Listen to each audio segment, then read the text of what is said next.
Best Ball Breakfast, 4 BBM drafts on tap today. We got the full lineup, the full band back together. I'm going to be ripping a solo draft. Then we'll have Adam Levitan from ETR, followed by back-to-back Best Ball Mania champion Sam Sherman at noon, Pat Kerrane at 1, reacting to all of the new developments in the underdog ADP landscape. I'm your host, Peter Overzet. This is Best Ball Breakfast. Let's do it. Welcome to Hot Best Ball Summer. You slurp that suspension dipperino, honey? Easy to click on Rachaad-gate when it's all site credits. Exodia. Put the puppy in the bag, bro. I'm trying to grow the goddamn game. The game is beatable, folks. Slap King Summer, bitches.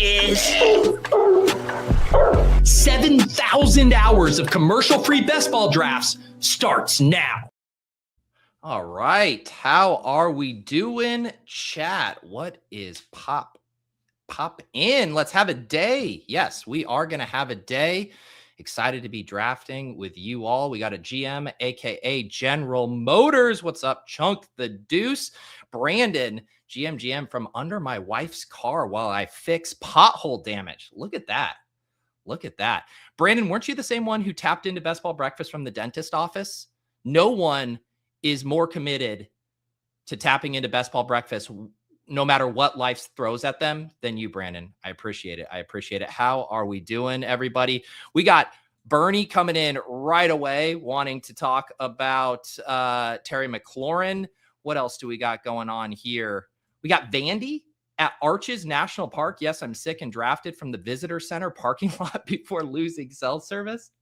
That takes me back to the trip I did with Levitan, Bales, and CSU Ram, Peter Jennings, 5 or 6 years ago. We went to Yosemite. We were doing hiking. This was pre-underdog days. This was draft days. And Peter Jennings was on the clock in like literally 200 or 300 slow drafts. At the time, he was grinding the 3-person lobbies in the draft. He's like, dude, huge edge in there. So we'd be like between hikes. He'd have to like run back to his car in the visitors parking lot, make a bunch of picks, and then we'd go hike some more. So trust me, there is precedent for the national park best ball grind. Good luck out there. Let's see here. We got Ryan Morning from Cali. Look at you, 7:05 a.m. Pacific Standard Time. Love to see it. Early bird gets the worm. That is certainly how it goes for Best Ball Breakfast. All right, let's set the table. I think I need some coffee. I haven't had any coffee this morning. And while we do not have an official coffee sponsor yet, I got to shout out my guy, Bob in accounting. He sent me a gift package. I don't have even everything with me, but he sent me 2 full packages of beans, coffee beans. He sent me some mugs, this hat. So shout out to Vasileros & Sons Coffee Company. I believe their warehouse is in Astoria. They ship all over. I'm excited to try some here today. And we are open for business, coffee sponsors, but got to give a shout out to our guy Bob there for hooking us up, Vasileros & Sons here. So let's get a coffee pour going.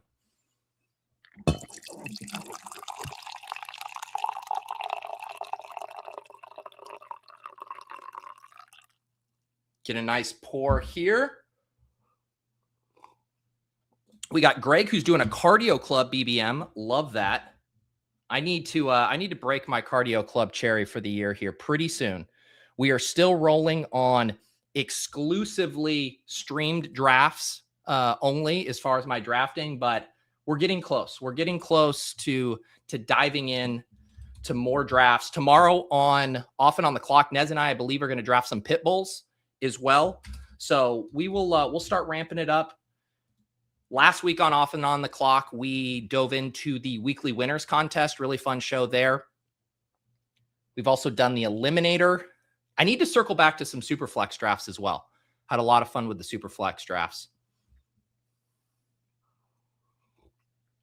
Justin says, I never understood the coffee pour related to the channel. Is there an inside joke? I would say it's actually pretty on the nose. When I started doing best ball streams, I believe 6 years ago now, 5 or 6 years ago, I called it Best Ball Breakfast. I drafted in the morning. And because I drink coffee in the morning, I ended up drinking coffee while I drafted. That's really all there is to it. It was that on the nose. So there you go, Justin. Some show lore of how coffee became an integral part of this program. There really is nothing more to it other than I like drinking coffee in the morning, and I have decided that I like streaming in the morning as well. If there are any other questions, I'm happy to answer Best Ball Breakfast FAQs. I know sometimes we do get bogged down with inside jokes, meta references, etc. So I'm here to help if you have questions and you're trying to get the lay of the land. But I'll tell you where I'm going to get the lay of the land right now. In a Best Ball Mania draft, I tipped those of you off in the Deposit Kingdom Discord. We do have still some spots here. If any of you guys want to come and join us for a draft, let me get my screen all situated. Let me go see which draft this is as well for me. I'll get the solver fired up here, and we will be on our way.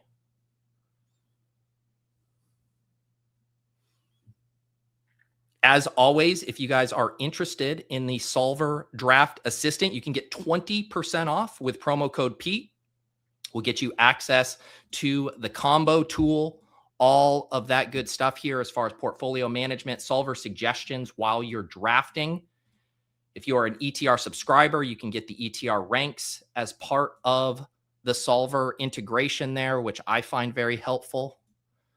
And we are going to be drafting from the 12 spot. I like it. All right. It's double tap Mondays here. And while we are getting situated, let's go and sync our exposures so we can figure out where we're at. I did a draft on the Fantasy Life channel the other day, and I need to name a few of these drafts here. These two were from the Bash, and this one was from a Fantasy Life draft on Thursday. So I need to name these before I forget, because man, it is a slippery slope once you forget to name these. This was a 6-4 Bash. I believe this one, who was on first? Was it Blizzy? I think Blizzy. We'll come back to that. And then we had 6-4 Rickadoozle on the Bash as well. Bash Rick. And then I drafted with the Fantasy Life crew, or I guess just Kendall. Make sure you guys are checking out those shows. I've been doing the collab links. It's over on the Fantasy Life Show YouTube channel. If you're on the main YouTube page here, I have it as a featured channel. But I've been doing weekly shows with Kendall and Amanda, and I'm actually going to be doing 3 shows a week come July. So make sure you guys are subscribed over there. Love getting to chop it up with Kendall and Amanda on a regular basis. It'll be a mixture of best ball redraft strategy as we enter into peak drafting season. All right, now that we got our bearings, we are 2 picks away here. I got my exposures synced. Let's lock in here for this draft. See what we're working with here. Gibbs, Bijan, Chase, Puka, JSN, Taylor, Amon-Ra, McCaffrey, Lamb, Jefferson. So about as chalk of a start as you can get, I would say. I guess Amon-Ra flips CMC. And there we go. There's the first non-chalk pick. We get Omarion Hampton at 111. Let's see what kind of combos we have here. We have 10.6% James Cook, 8.5% Genty. I'm going to take Genty first. I didn't go full Cups, who in the So You Think You Can Tout submission challenge yesterday, I believe took Genty at 1.5 as an ode to Rambus. And I have not paired Ashton Genty yet with James Cook. I've paired him with Barkley, with Kenneth Walker. So let's go ahead and get what is a unique pairing for my BBM portfolio here, Genty and James Cook. One thing you can do here, obviously, I'm looking at these combo exposures here.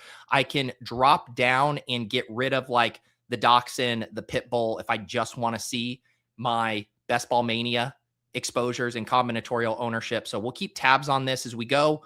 But a Genty James Cook start here. And if you are unfamiliar with what I'm just referencing, this week for So You Think You Can Tout, the challenge is 2 tribes. It's Survivor Week. We had the Schemers, who are a lot of the guys who make pre-produced content, short form, etc., not Best Ball Bros per se. And then we had the Schemers. The streamers, who are the Best Ball Bros. A lot of you guys know some of these guys. We decided to put them outside of their comfort zone. The streamers had to put together a pre-produced redraft strategy video. The Schemers had to stream a best ball video. And both of those videos were posted on this channel yesterday morning at 8 a.m. We have seen a ton of comments, a ton of engagement. Make sure you guys watch those here, preferably within the next day, because then we are going to be headed toward a tribal council and we'll be losing some people from this show. We shall see how that all shakes out, but would really appreciate your feedback. Lots of good conversation.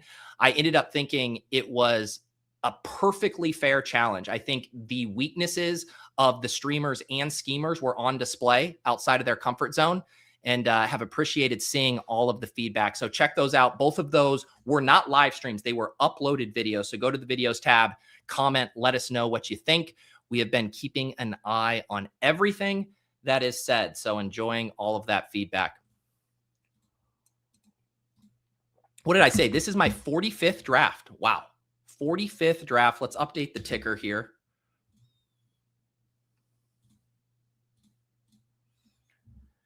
As far as the fallout here from the AJ Brown trade, he goes at pick 20.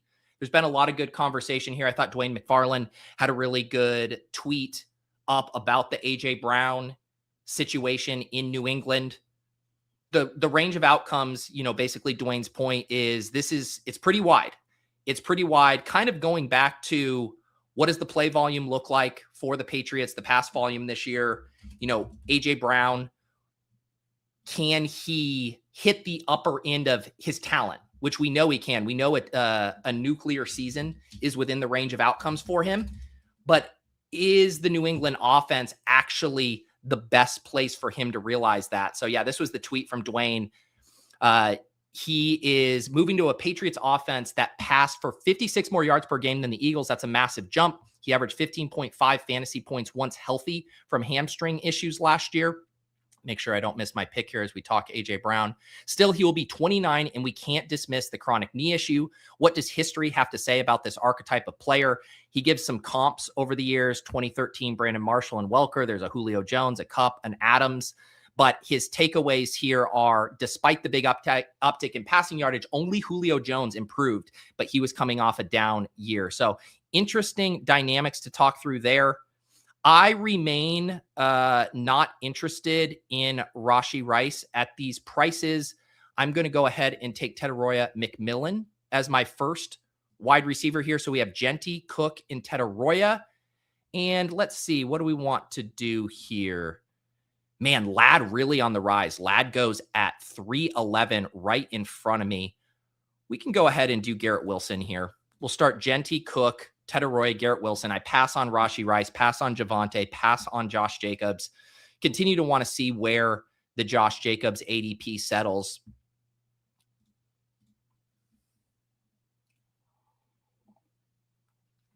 Is Pete over 100 total drafts yet? I believe I just said that, but absolutely not. I am at 45.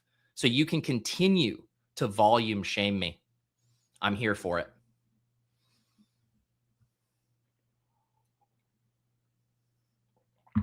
Chunk the Deuce, I've got a question. Watch both tout videos. Was I supposed to do something after viewing? Honestly, the most helpful thing are the people who comment on both videos, because then we actually get the true feedback on both of them.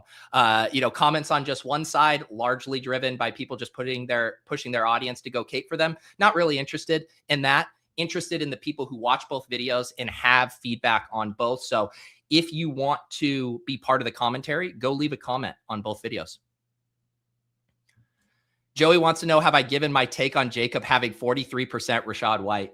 So yeah, if you guys didn't see this, this is on ADP Chasing on the Ship Chasing channel last Tuesday night. It was pretty deep into the show, and they were talking about the backfield, and I believe Bill was an ADP faller, and that's why the topic came up. And then Jacob had like a M. Night Shyamalan level reveal that he had 43% Rachaad White, which is just such a crazy amount of Rachaad White. I like Jacob's take on Rachaad White being a very strong pick, but as someone who rarely himself gets over, 25%, maybe at the most, to have Rachaad White on basically every other team is absolutely wild. But I love how Jacob approaches his portfolio stuff. He is not afraid to take major stands, and I'm sure it'll get smoothed out as the season progresses, or maybe it won't. Maybe he'll just become comfortable with his entire year riding or dying with Rachaad White. But yeah, I love the conviction from Jacob there.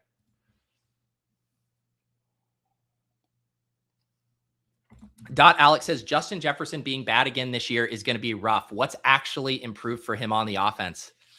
I know, man. I know. I have a hard time saying what's improved for him. I think you could argue that you have a higher ceiling with Kyler Murray. Like if Kyler Murray is locked in and this offense is humming, just how dynamic the offense could be, I think I'd buy that argument. But I'm absolutely with you that the floor is lower. You have another, bit of target competition in there with Jauan Jennings. Not that Justin Jefferson isn't going to earn his targets, but I'm with you. Like when I look at these three, Amon-Ra, Lamb, Jefferson, I definitely prefer Amon-Ra and Lamb there. But there's also a pretty big wide receiver tier break after Jefferson. You see, we have all green running backs until pick 19 and Olave, AJ Brown. So Jefferson, the end of that tier, but it is probably one of the more fragile round one picks, just based on how he played at the end of last year. We've seen Addison have really strong games where he's commanded a lot of targets. I think there is a lot of variance in the Jefferson outcome this year, but I don't really begrudge drafters for still trying to take swings on the Jefferson ceiling and what he could do in the playoff weeks there. Brady says, is this overlay with combo exposure only available on UD still? And is it browser specific? No, it is available on DraftKings. And I believe it is Chrome specific. I use it in Chrome. I'm not sure if other browsers are supported here. I'm looking at the site, but yeah, I'm a Chrome maxi here.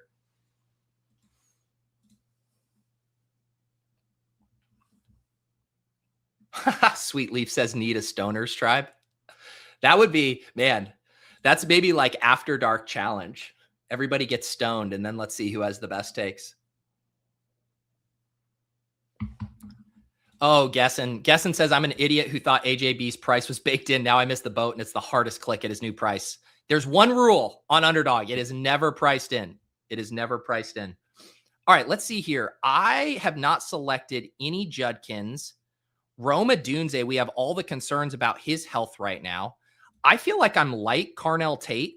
I'm at 2.3% Carnell Tate here. Let's grab a Carnell Tate share. So we have Genty, Cook, Tetaroya, Wilson, Tate. Maybe we just bite the bullet and grab a Judkins here.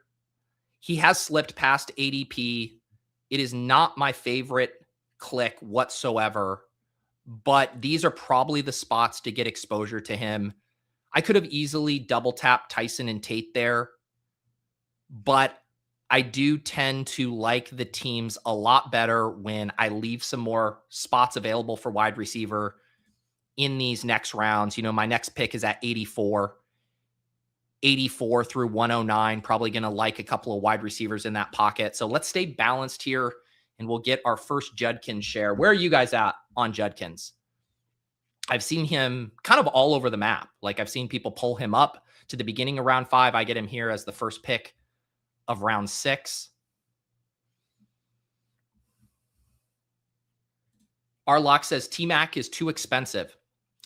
So I think the thing that's interesting with this conversation is I think you could blanket say that to a lot of these guys, like Luther Burden's too expensive, Igbuka's too expensive. So the question is who are you taking over him? To me, that's like the more interesting thing. I think we get I think so many of these guys in round 4 are quote unquote too expensive, but you got to take someone there. So who are you taking if you're not taking Tetaroya?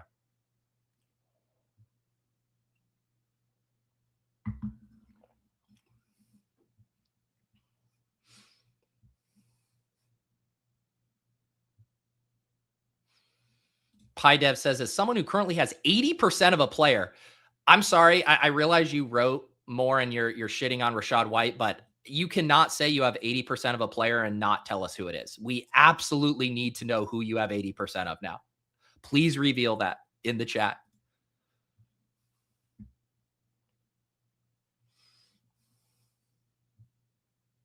What's up, Rambus? Rambus in the chat. Genty, Cook, turn. You wake up feeling like Rambus on this fine Monday. You know what, Rambus?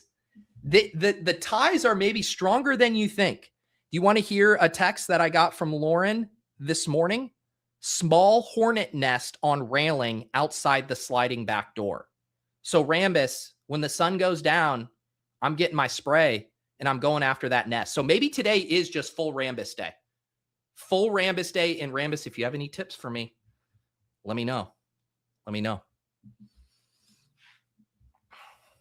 Jerry wants to join the Stoned After Dark challenge. That would actually be a fun After Dark. Let's make that happen. Let's make that happen at some point this summer. I need true stoners. We'll get 4 or 5 hardcore. Like Jerry, there's no way Jerry's not on that show. I have to get, like, Jerry just strikes me as the quintessential long-haired stoner. This is how we pivot your brand, Jerry, from the German who Pat Mayo wanted you to be to the stoner streamer, which, by the way, congrats to Jerry on hitting 300 subs on his channel. I know he had a live stream yesterday. I wasn't able to make it. I told him I'll be there for the 1,000 sub stream, which he will get to in short order. Make sure you guys go and follow Jerry Football on YouTube.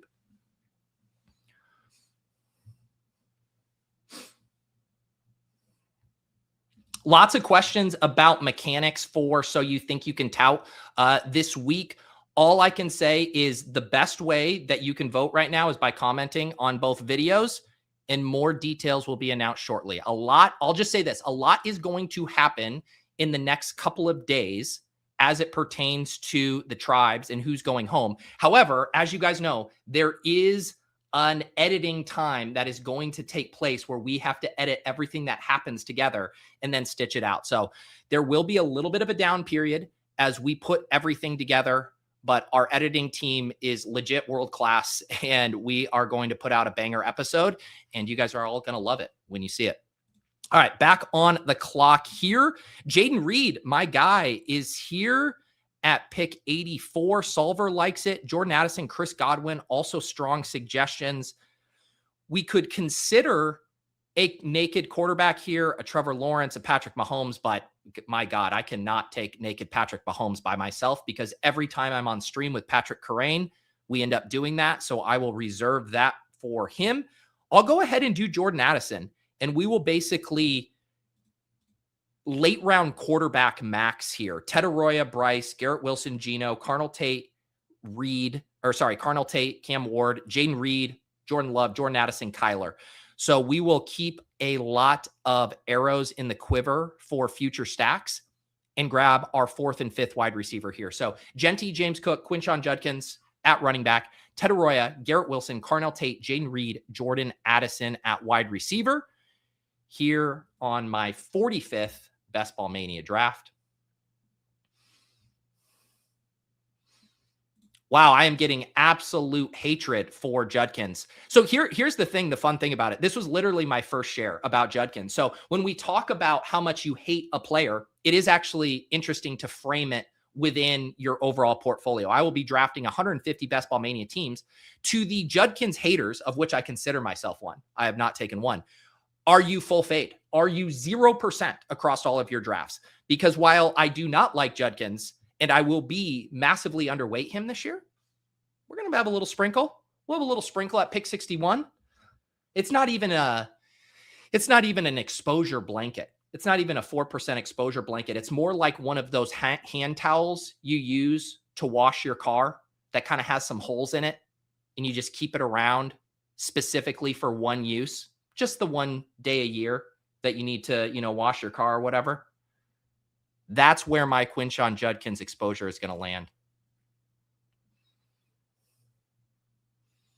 Has the person revealed who they have 80% of? Producer Mark, have they revealed that in the chat? If so, can you star it for me? I don't see it. Did that person really come in here and say I have 80% of a player and then just vanished? You can't be doing that. Only I get to do the teases around here, okay? Come on. Is the Stoner Challenge limited to tout contestants? You know what? It won't be, Yosh, but I will need a vetting process. So maybe we have So You Think You Can Get Stoned, and people send in submission videos of them stoned giving a little bit of fantasy football analysis. Because here's the thing. It's a fine line, right? It's a fine line. If you just are so stoned that you are paralyzed and you can't discuss anything on the show, that's also not going to work. So I need high-performing stoners. If you think what it takes, be sure to let me know.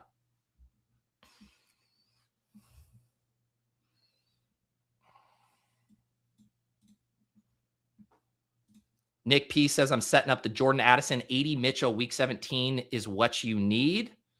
All right. All right. Ben says he has 1% Judkins and it's in a $3 super flex. Don't go too crazy, Ben. Don't go too crazy. Oh, here it is. 80% Keaton Mitchell.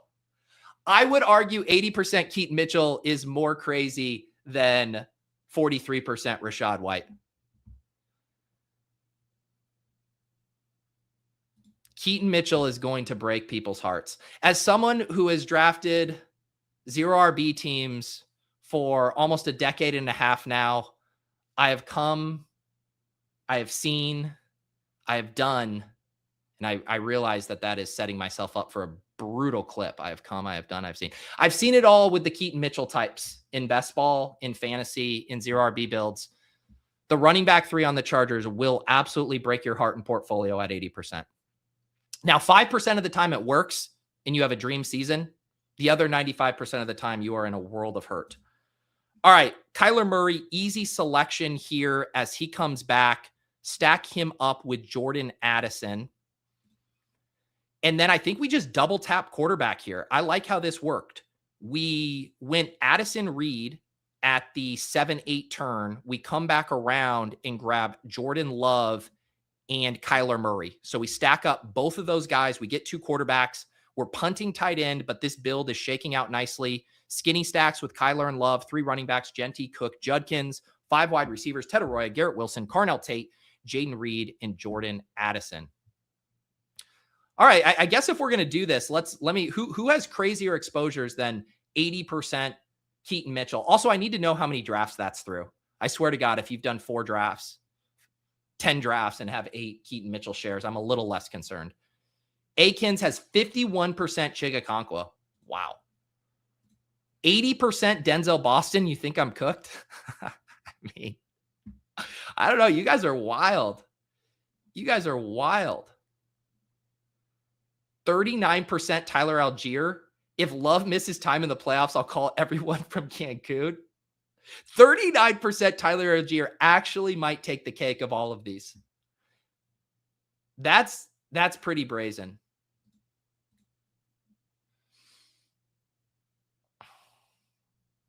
Aren't all true stoners high performers? Absolutely not. Absolutely not. There are absolute levels to performance across stoners. High functioning is maybe what you're thinking. I think there's a lot of high functioning performers who they can just go about their daily life being zooted to the max. But being a high performer, that means also being able to do even more. It almost works as a performance enhancing drug for you. You're more entertaining, you're more captivating, whatever that means. But I do not think everybody is a high performing stoner. Seems like the chat likes this idea though. Scott Sharp says, no one smokes more herbs than me. Bet. 60% Vele in the big board. Wow. This is turning into exposure therapy. Let's all get it off our chests. What are the mistakes we've made? 62% Herbert. 44% Jalen Warren. 70% Jalen Coker through 68 BBMs is wild. Tube Socks, 100% Ty Thornton, 1 draft. 50% Loveland and a puppy. 49% Jeremy Bernard through 40. You must have been using the ETR ranks right off the rip. Wasn't it that first draft I did with Levitan? Jeremy Bernard was at 125 in the ranks. 44% each of Bigsby and Tyrone Tracy. Paulino's my Judkins, bro, just today. 30% Judkins. Paulino, give us the bull case for Judkins in the chat. All it's been is pushback. Tell me why I need to get more Judkins.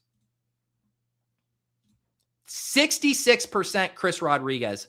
I wish I could have a drop right now that was just a Davis Maddock cackling. Just an absolute laugh house to someone having 66% Chris Rodriguez. All right, we're back on the clock here. Jordan Mason and Bill here. I have equal exposure to both of them, but because we have this Kyler Murray Minnesota stack going, let's go ahead and grab Jordan Mason here. And then this is one of those spots where I basically just never regretted taking the quarterback and figuring out the other stuff later. I could take Dallas Goedert at tight end, but I don't mind a late round tight end build. Let's go ahead and get our third stack. And I like how this works. Obviously, the top 2 wide receivers I take, Ted Arroyo and Garrett Wilson. I'm going to be leaning on their target shares, their roles in the offense. The hope is that they can get it done even in games where their quarterback play isn't great. But when you go down the road with the rest of your wide receiver room, the more variance there is to their production. Carnell, Tate, Jaden Reed, Jordan Addison. So tethering that variance to their quarterbacks and really getting to enjoy their spike weeks together in the way that works in the pod dynamics with BBM. I do like my teams when they shake out that way. So we now have 3 quarterbacks all stacked up with, I was going to say they're wide receiver ones, but Justin Jefferson is still there. Christian Watson is still there, but Kyler Murray to Jordan Addison, Jordan Love to Jaden Reed, Cam Ward to Carnell Tate. The running back room is solid. Genty, Cook, Judkins, Mason. And who knows? Last Best Ball Breakfast, we drafted with Neil Orfield and ended up with a 4 tight end team. This could be another 4 tight end team here. The exposures are still flowing here in the chat. If you guys are listening to this on playback, let us know in the comments. Who is your most exposed player through however many Best Ball drafts you have done in 2026? It's going to be tough to beat some of these guys, though. 58% last round Tyreek. Next highest player is 24%. Man, I would love, if I had more time, I feel like in an interview series with people on their most or their highest owned player would be fascinating. Like I completely see the vision, ... if Tyreek is healthy, right? Obviously mispriced, but there are such massive concerns about his health. I would be fascinated to know, like, what kind of medical intel do you have, John, that you feel comfortable taking him on 6 out of every 10 drafts you do?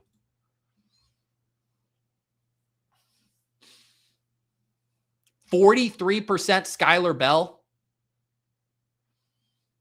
I love the chat right now is just half weed talk, half insane exposures, and I can't help but think they're correlated. Golf says, I have 0% Rice. Pretty egregious even for a Rice hater. I think I'm pretty close to you, man. Yeah, I'm waiting for the other shoe to drop there. That's true. We have stoners and then we have cokeheads. East of Ethan, 30% Mahomes. Can you tell I use the sidekick? Yes. Yes, I can. Maybe today's the day I finally stand up to big bully Pat Kerrane on naked Patrick Mahomes. I'm the one who clicks the buttons. I do like to defer to my guests. That's the entire point of having a guest. You let them make the picks. But maybe I stand up to big bad Kerrane today.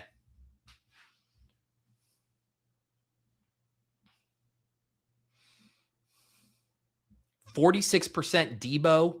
I would say the one thing is the later you get in a draft, the less crazy I think it is. Like last round Tyreek at least is like a season defining pick and you can probably survive it even if he's nothing. All right, back on the clock. It's definitely time to start getting some tight ends. I think we're all in on this Kyler stack anyways. Solver is bumping Hawkinson up over these other guys. And it's really interesting to kind of think through some of this here as far as what we want to do ADP wise. Why don't we grab our last running back and go with Spears? We'll just build out some of these team stacks here and let this team draft itself. But what I was saying about the tight ends, it's interesting, Hawkinson, even Gunnar Helm, they had boosted up.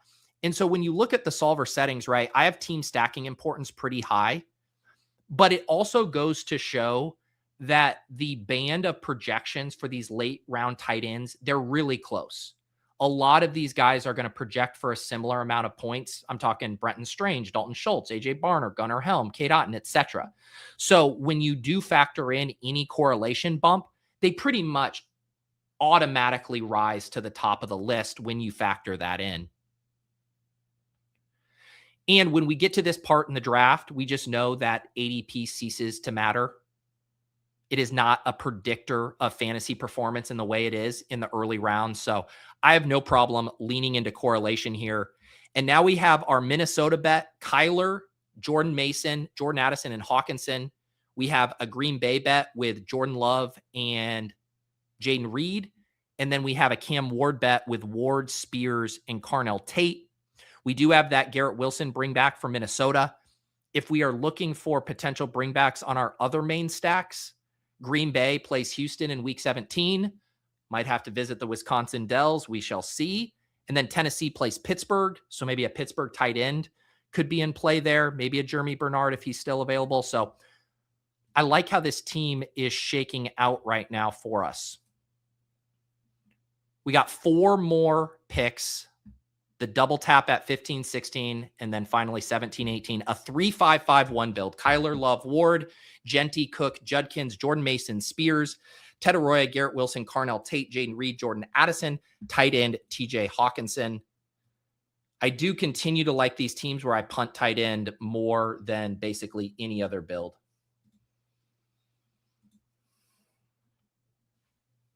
50% Brandon Ayuk. JGFC, were you just shaking your fist at all of those fat Brandon Ayuk photoshops over the weekend?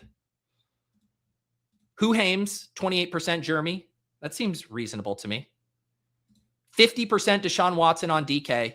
You got to remember, guys, it's 20 rounds over there. Like those last 2 rounds, they get really gross. Like, on underdog, you don't have to mess with the Deshaun Watsons, but when you're over on DK, man, like you got to make some of those tough calls.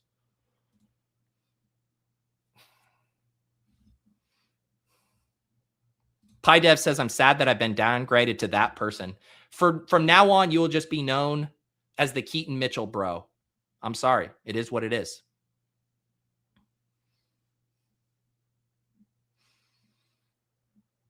Chat is absolutely ripping today. I cannot keep up with you guys. Every single time I scroll down, there's another wall of chats. Thank you to all 512 of you tapped in right now. Please hit the like button, subscribe. And also, got to give a big shout out to all my Spotify heads over there. More and more Best Ball Breakfast, ship chasing, ADP chasing listeners consuming over on Spotify. If you guys are over there, please follow it, rate and review it. It does help. And there's a lot of organic growth over there on Spotify right now with the fantasy space. So would appreciate any love that you can show over there. Look at this. Jeremy Bernard right at the top of the queue. Solver likes it. It's the bring back. We need a wide receiver here. I think this is an easy selection for us. Get our first, or I guess second rookie wide receiver. And now the decision is, do we grab like a Calvin Ridley or do we get another tight end? I think the way the tight end board is shaking out, I kind of agree with the Solver suggestion of pushing Freiermuth up here. So we now get 2 teammates with Freiermuth and Jeremy. And we also get that double bring back in week 17 opposite our Cam Ward stack. So we're now at a 3-5-6-2 after adding 2 Steelers. We have 2 more picks. And now the real decision is, can we get away with a 3 tight end room with Hawkinson and Freiermuth? Or does this need to be a 4 tight end room? The only other option is, do you go 7 wide receivers or do you stay 6? Curious. Let's hear. I'm gonna get an official poll in the chat. That's what we're gonna do here to help this. 4 tight ends or 7 wide receivers. Smash a tight end. All right. I'm gonna get your guys' votes here. If, why isn't this working? Type 1 in the chat if you want me to smash 4 tight ends here. One of them is for sure going to be a tight end. The question is, do we get to 3 tight ends, 7 wide receivers, or 4 tight ends, 6 wide receivers? There it is on the screen. We are live now. 1 for a 4 tight end build. 2 for a 3 tight end build /7 wide receivers. I'll tell you who the wide receivers are. Can we go to battle with just these 6? Ted Arroyo, Garrett Wilson, Carnell Tate, Jaden Reed, Jordan Addison, Jeremy Bernard. Is that a strong enough 6? You have 2 high-end target earners in Ted Arroyo, Garrett Wilson. You have kind of the mystery box of Carnell Tate, but someone who should project for a decent amount of targets off the rip. You have 2 spike week boom bust guys in Jaden Reed and Jordan Addison. And then you have the rookie Jeremy Bernard. Obviously, if everything comes together, you could survive with these 6. It seems like Chad is leaning toward a 7th wide receiver there. And based on the tight end options, we're now looking at Njoku, Ferguson, Gesicki, Tongas, which we got to talk about Tongas. Colby Parkinson, Darnell Washington. I mean, I can't really picture myself taking 2 of these. All right. Can someone help me out with this second suggestion on the solver right now? The first suggestion is Nicholas Singleton, running back on the Titans. I get it. Third suggestion is Savion Williams, wide receiver on the Green Bay Packers. Who in God's green earth is J. Michael Sturdivant? Is this real? Is this a bug? Who the fuck is this? This is a wide receiver on Green Bay. This is how I find out. Is Tony Squares in the chat? Where the hell is Tony Squares? You consider yourself a Packers fan and I haven't heard you mention J. Michael Sturdivant yet? This is the beauty of best ball, and you can accuse me of not being plugged in. I'm fine with that accusation, but I would just like it on record that I have not heard of this person, this individual, until right now. What round was he drafted in? He was signed as an undrafted free agent by the Packers. Why is Sturdivant even higher than Savion? This is where I have to let go of my stacking card. I might be a stacking slappy, but I draw the line, and I know this takes a lot of courage. I draw the line at J. Michael Sturdivant. And someone in the chat's going to be like, he was actually really productive at Holy Cross. All right, let's figure out what we're going to do here. We need 1 tight end.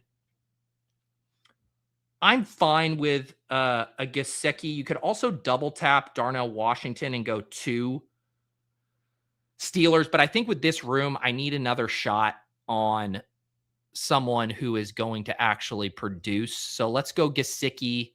And then it looks like the votes won for another wide receiver here. I've been doing a decent amount of Brazel. Let's double up on Carolina, even without the quarterback. Let's go Brazel there. We'll bookend this wide receiver room with 2 Carolina Panthers. The chat made its voice heard, though. You guys win. Yeah, it was 14 votes for 4 tight ends. 36 of you said, piss yellow, get that 7th wide receiver. Hopefully, I did you proud with the Brazel selection.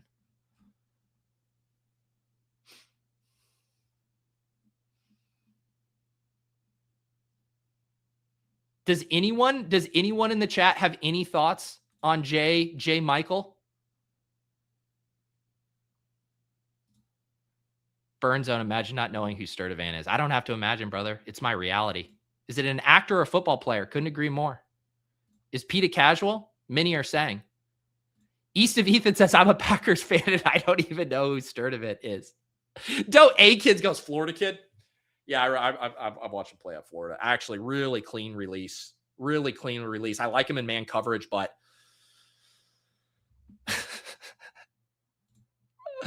oh my God, Blizzy. Who? Looks rare? Ragnar says it should be 8 wide receivers. Your tight ends are fine. You wanted me to do a 2 tight end build with Hawkinson and Freiermuth? That's flying too close to the sun, brother.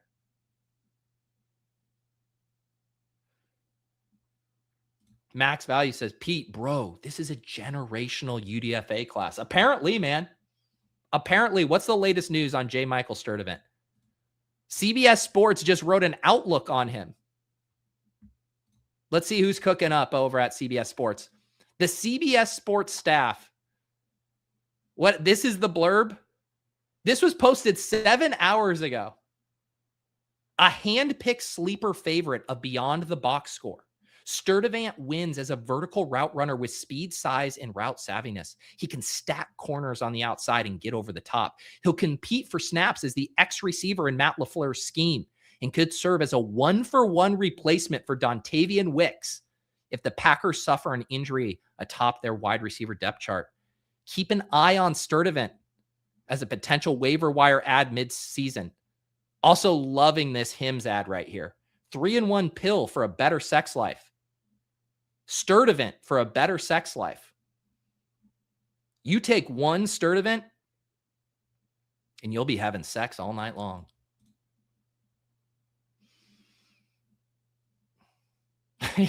Tate says, sounds like a Key and Peele skit type player for sure. Yeah, this has LLM written all over it. Yeah, CBS Sports staff 7 hours ago. 2026 outlook. Basically what I'm hearing, if we take this blurb on face value, it's that Sturdivant could be our generation's Bo Melton.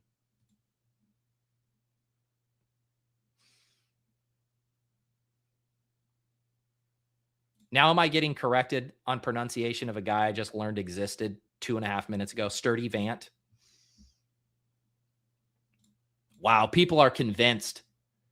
This week on ADP Chasing and Market Monday with Adam Levitan, one Green Bay Packer is on the rise. Have we overlooked the sturdiest pick on the board? Oh, that was a dick pill, Joe. Not a pronunciation. Neg. All right, let's recap this team. I was really, really liking it. I wonder if I just flew a little too close to the sun at tight end, but I'm curious to get your guys' thoughts on this team. We are drafting in Ball Mania VII, $25 entry, 672,336 entries, $2 million to first, aka a Sam Sherman, a Pat Kerrane. The build, a 3-5-7-3. Kyler Murray, Jordan Love, and Cam Ward at quarterback. 5 running backs: Genty, Cook, Judkins, Mason, Spears. Wide receiver: Ted Arroyo, Garrett Wilson, Carnell Tate, Jaden Reed, Jordan Addison, Jeremy Bernard, Chris Brazzell. Tight end: TJ Hawkinson, Pat Freiermuth, Gesicki. I like a lot of this team. I love the team stacks. I love the Minnesota, Green Bay, Tennessee blocks. I think the running back room's really strong with Genty, Cook up top. Judkins a flyer, but obviously has week winning potential. And then Mason and Spears, like decent amount of capital spent at running back. The wide receiver room doesn't obviously have the 2 high-end wide receivers when you double tap running back there. But between Ted Arroyo, Garrett Wilson, and Tate, I think you do have guys who could be well over a 25% target share. Jaden Reed, Addison, we know those guys can spike. We've seen it. And then Bernard, Brazzell, you're trying to just hit one double or triple from this rookie class. It's the tight ends that I struggle with: Hawkinson, Freiermuth, Gesicki. And I'm trying to think, where the misstep was to just make this room slightly better.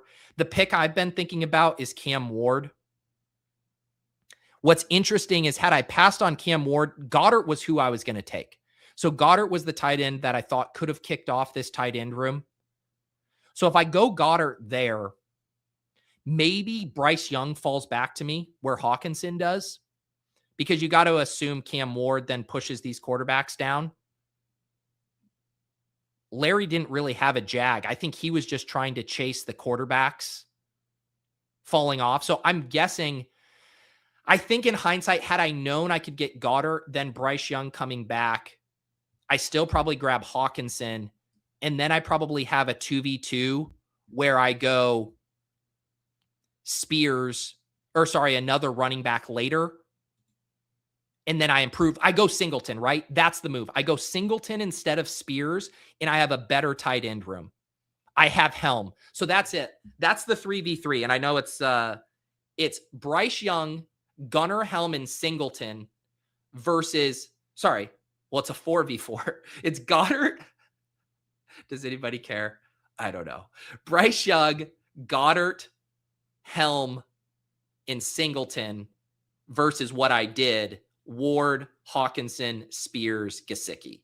That's the 4v4 that I think would have been realistic. And I think I prefer the move I didn't make. I think I grabbed Goddard there, start the tight end room with just a smidge more upside and not rely on the complete dust ball triumvirate of Hawkinson, Freiermuth, Gesicki. That's the part I think I would change.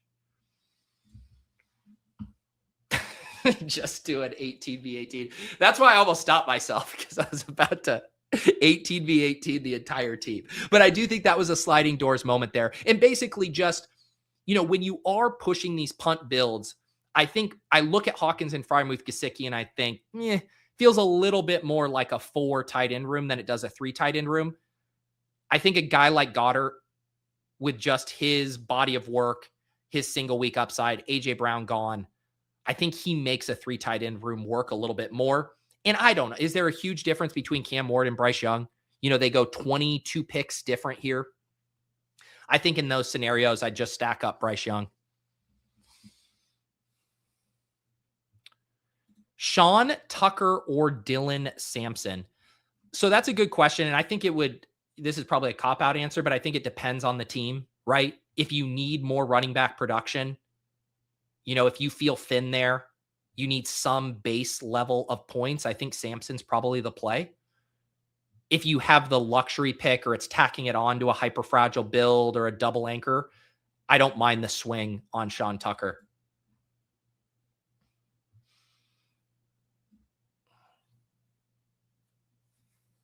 Brady says Freiermuth, I think, is going to be a great value. People forget Arthur Smith isn't calling plays anymore. Yeah, I'm on board with cheap Tennessee and Pittsburgh players. It is a fun way to kind of play that game too. A lot of guys you can get late to build out that game stack. Arbitros, can I roast team 9? 12, 11, 10, 9. John Moss, is this you? John Moss, can I roast you? Josh Allen, Baker Mayfield, Geno Smith. I immediately just don't like Josh Allen teams. Tucker Kraft, likely Parkinson. Achane, Javonte, Gainwell, Jonah Coleman, Emmett Johnson. CeeDee Lamb, DJ Moore, Jordan Tyson, Chris Godwin, Khalil Shakur, Omar Cooper, Tyreek Hill. Man, this is one of those teams that I think structurally is probably okay. I just dislike so many of the players and what they do to the rest of your roster. It's just so hard to win the 2v2s on Josh Allen at pick 33 versus Jaden Daniels at 66, Hurts at 71. I guess you get Tyson. Tyson is one of the stronger picks in round 6, but Allen and Tyson versus Zay and Drake May versus even Kerrane and Jaden, I just have a hard time with it. I don't know if you go with Geno when you have Allen and Mayfield. I think when you get Allen there, you're pretty committed to a 2 quarterback build and trying to catch up elsewhere. Your tight end room is fine. I guess your wide receiver room is fine, but man, Tyreek Hill, we've already discussed that could be a 0. I think it's probably the running backs where you felt this the most. Achane, and then you have Javonte, Gainwell, Coleman, Emmett Johnson. Everyone knows, or at least I think agrees, that Coleman and Emmett Johnson could be stone 0s. You're looking at just a super fragile running back room, I think. I think the way you allocated your capital is fine, though.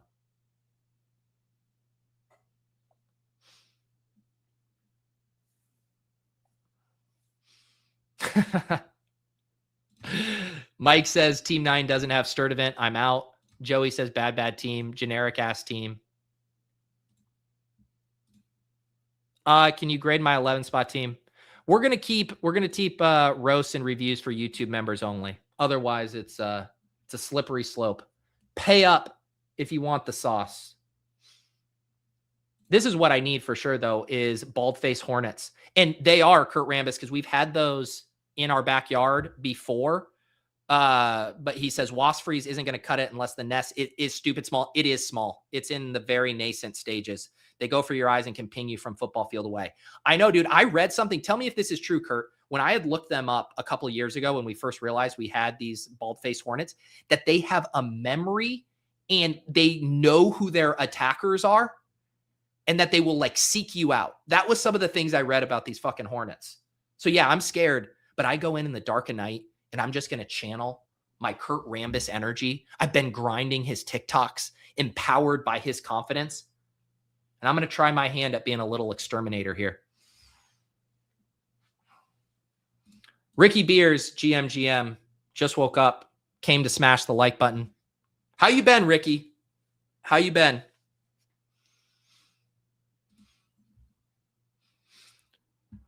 BK says, ain't no way. Hey, take it up with the literature, brother. Steve-O's on to me. Pete's starting a fantasy tout show when he really just wanted free pest control advice. It's true, man. It is true. Look at this, Ryan. Ryan immediately converts. What was your team? 11? All right, Ryan. We'll give you a quick fleecing here before Levitan joins us here in a second. Herbert, Mahomes, Young. This already feels like a sidekick-ass team. Hampton, Kenneth Walker, Keaton Mitchell. Here we go with Keaton Mitchell. Zach Charbonnet, Mike Washington. Ladd, Rashee Rice, Brian Thomas, Romeo Dobbs, Hunter, Trey Harris, Calvin Ridley, Tyler Warren, George Kittle, David Njoku. I want to have the George Kittle conversation. Maybe we do it with Levitan because I know he was tweeting about him. So we'll table that. There are things that I really dislike about this team, but man, you know how to win me back over with Travis Hunter and George Kittle. Two of my favorite, probably my two favorite picks after pick 120, like straight up. Hunter and Kittle. So you're winning me over there. This running back room is rough, man. Like I'm not sold on Hampton specifically at 11. Like Hampton over Genty, over Cook, over Walker, over Barkley. That's tough for me. I do like that you leaned into it though, right? And you just said, hey, we're going to go all in on Chargers, Herbert, Hampton, Ladd, Trey Harris. I like that. Mahomes, Rashee Rice, Kenneth Walker. So you just went all in on these team stacks, which I can appreciate. And then you did take Bryce Young just as a kind of third quarterback panic. But this is what I'd say. You don't have anything with Carolina here. I think Herbert and Mahomes are fine as a 2 QB build. You go Herbert at 86, you go Mahomes at 86, Herbert at 83.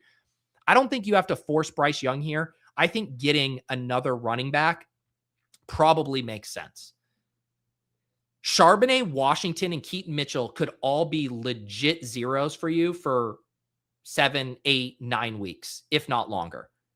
I think you need a little bit more here at running back. You flip that Bryce Young pick to another running back body. That's my thoughts.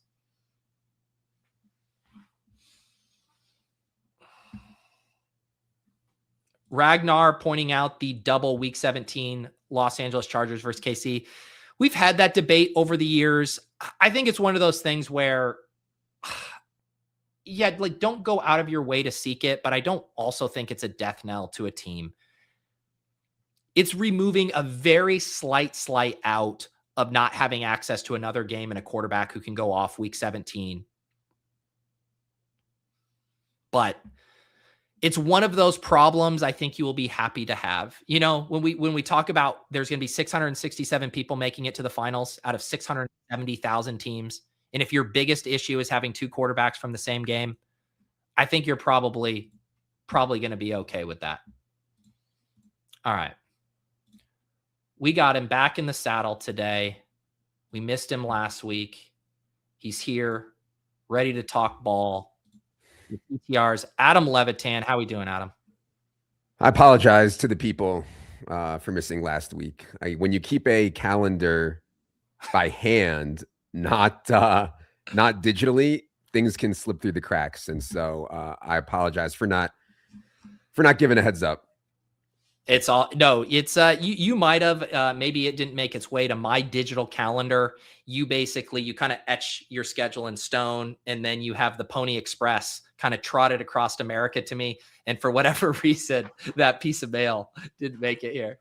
See, I have I have an actual calendar like this, and so this is July, so there's not much on it. But yeah, you see, like I write stuff down here on this, and because every time that like I'm so tilted, like the pool in the neighborhood, I take my phone out to unlock the door. Everything is with my phone, and I'm so tired of that I was like, I'm going to keep my calendar by hand, which is not as effective, but it keeps me on my phone less. Wait, tell me, like, because I know you're coaching things, you have stuff with your kids with scheduling. Like, I envision a scenario where there's like a little league meeting or whatever, and people are planning out dates. Do you just dead ass show up, like walking with your big calendar there and sit down and start taking notes? No, I take mental notes, just like in the past, just before all this internet and phone nonsense. I take mental notes in my head and I say, oh, Sam has practice at 7. Then I get home and I write it down. That's what everybody used to do before these phones took over our entire life.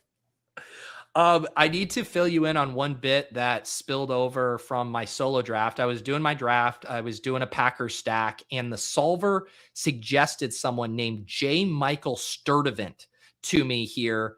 And Hartman wants to know the breakdown. Had you ever heard the name J. Michael Sturdivant?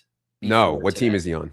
He's a Packers undrafted free agent, rookie wide receiver. That's weird. I think they moved. I mean, I don't know why anyone want to talk about this, but I do think Bo Melton is going to be back playing wide receiver and Savion. So I'll let the guys know we have an error there, because I do think if they play more than the 3 wide receivers, which of course they will, it's going to be Savion or Bo Melton. Beautiful.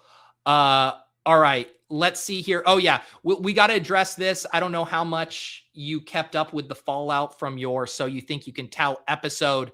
Kurt Rambis, very unhappy with you. Do you have any follow-up commentary on what went down on that episode? Yes, I told Pete I didn't want to fucking do it because of shit like this. Kurt seems like a great guy. I'm sure he's gonna. I said, Pete, man, like I don't want to be the judge for these people. These people dedicate so much of their time and effort. This is like huge for them. I do not want to be the one to judge them. I am not Simon Cowell. I am not Pat Mayo. I just want to fucking do my thing and not ruin anyone else's life. And Pete's like, no, don't worry about it. No one's going to be upset. It's all in the game. It's a reality show. They know what they're getting into. And then I fucking ruined Kurt Rambis's life. I feel bad. I like Kurt, you know? So yeah, I'm so pissed that I did it in the first place. No, I felt everything Adam just said is true. He expressed all of those concerns, and everything that he said that I said back to him is completely accurate. I will say this though, the game is the game. The people spoke. He had a chance. He had a chance to win the fan vote. He didn't win the fan vote. The people spoke. But I'll say this, Adam, Rambis is undeterred. He's doing great. He's the fantasy bug assassin on TikTok. He's killing bugs, slinging fantasy takes. He's hopping on streams.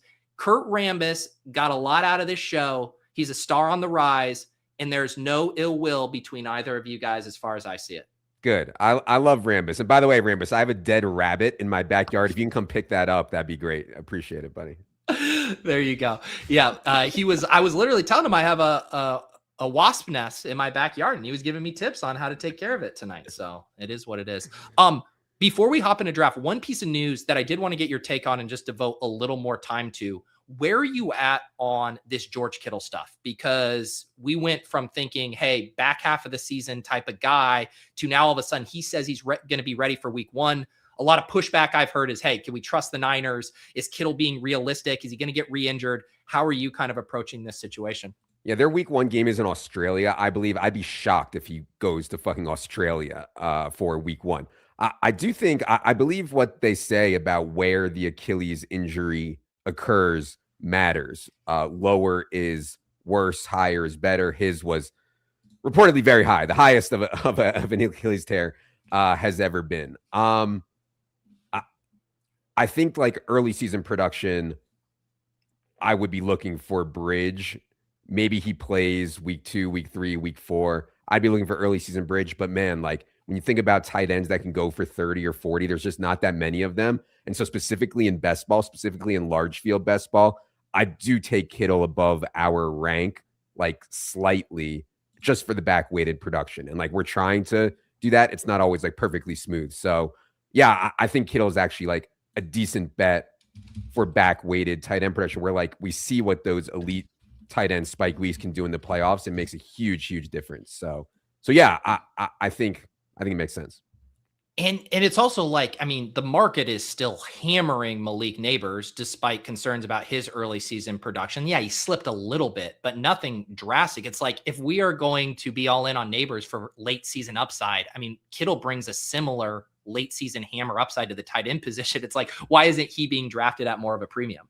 Yeah, I think that's fair. I mean, yeah, I think that's fair. I mean, there's just like, we're going to get into a spot with a lot of stuff here with all these guys dropping like Neighbors and Jacobs, where guys people aren't that comfortable with are getting pushed up. And so we kind of saw that dynamic in round 3 last year, I felt like here as well. But yeah, I think that was maybe one of the reasons Neighbors isn't falling as sharply as maybe we think that he should. People just don't want to click on some of these guys in round 3 already. Yep. All right. I put it on the thumbnail. You were tweeting about it, I think over the weekend, kind of the battle at 101 between Bijan and Gibbs in the ADP landscape. You are firmly on Team Gibbs, correct? Yeah, I think the best argument for Bijan is that he plays the Saints in week 17 and you can get Olave or ETN at 2-3 turn roughly if you want. That's to me like the only argument for Bijan. I just think David Montgomery is like a very good NFL player and Isaiah Pacheco is a very bad NFL player, and the Lions are well aware of this, but you get so much more systemic risk. I mean, that's the thing. Like, yeah, maybe we're splitting hairs between these guys. The big gap to me is in the systemic risk. In other words, when it's week 14 and the Falcons suck and Bijan turns his ankle, are they going to push him through it? I doubt it. Meanwhile, the Lions are almost certainly going to be scrapping for playoffs. Lions have the softest schedule in the NFL. Their implied team total is 5 points higher on average than the Falcons, and Jared Goff just gives them so much more stability. So I don't really see it as close, but I know other people do. And yeah, I don't know. Yeah. And I think we talked about it maybe one of the first drafts. And then it's like, are you willing, if you had all 101s, what percentage Bijan would you then mix in is kind of the question. But let's make this pick here. We're at the 111 Best Ball Mania draft with ETR's Adam Levitan on the board. All green: Cook, Genty, Barkley, Achane, Hampton. Who do you like here? Yeah, I am not like IKBing here early this year. So if our rank is James Cook and ADP is James Cook, I've been taking James Cook just to try to be like more balanced at the top this year. Yeah. We'll grab Cook there. Yeah. Top by ADP, ETR rank. The turn here goes Barkley and Henry, a little testosterone. Genty, Achane, Hampton, Walker, Brown, London. What do you like? Yeah. God, I mean, it's Genty by rank, and that's totally fine. I do want to say that like I've seen a lot of the Kenneth Walker discourse out there, and I just like disagree with the people who are trying to compare the Kenneth Walker, they didn't even want to use him for full work in Seattle as they will in Kansas City.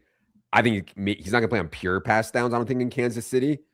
But, man, I think he's going to have a huge workload. Like, anything less than 300 total touches for Kenneth Walker would absolutely shock me. So if you wanted to tell me that you wanted to take Kenneth Walker over Genty there and, like, IKB that, I'd be fine with that. Yeah. Because it's, I guess, the Genty, it's like you feel better about the receiving workload in the 3-down profile for Genty. Obviously feel way better about the team environment for Walker. I think it'd be a weird take to say that the Chiefs brought him in to be the limited version of Kenneth Walker on the Seahawks and not the version they saw in the Super Bowl. Yeah, I mean, it's so funny to me that like fantasy people were like, yes, we need to see more with Kenneth Walker. And then it took did the Seahawks win the Super Bowl if Charbonnet doesn't get hurt? I don't even know. Walker was like such a difference maker for them. So now everybody has seen it. And yeah, I think that the Chiefs have huge plans for Kenneth Walker. And the Chiefs don't have a Zach Charbonnet on the roster to even justify splitting carries. I mean, they would have to be so far along with the rookies or whoever. I don't know who's taking away touches from him. For sure.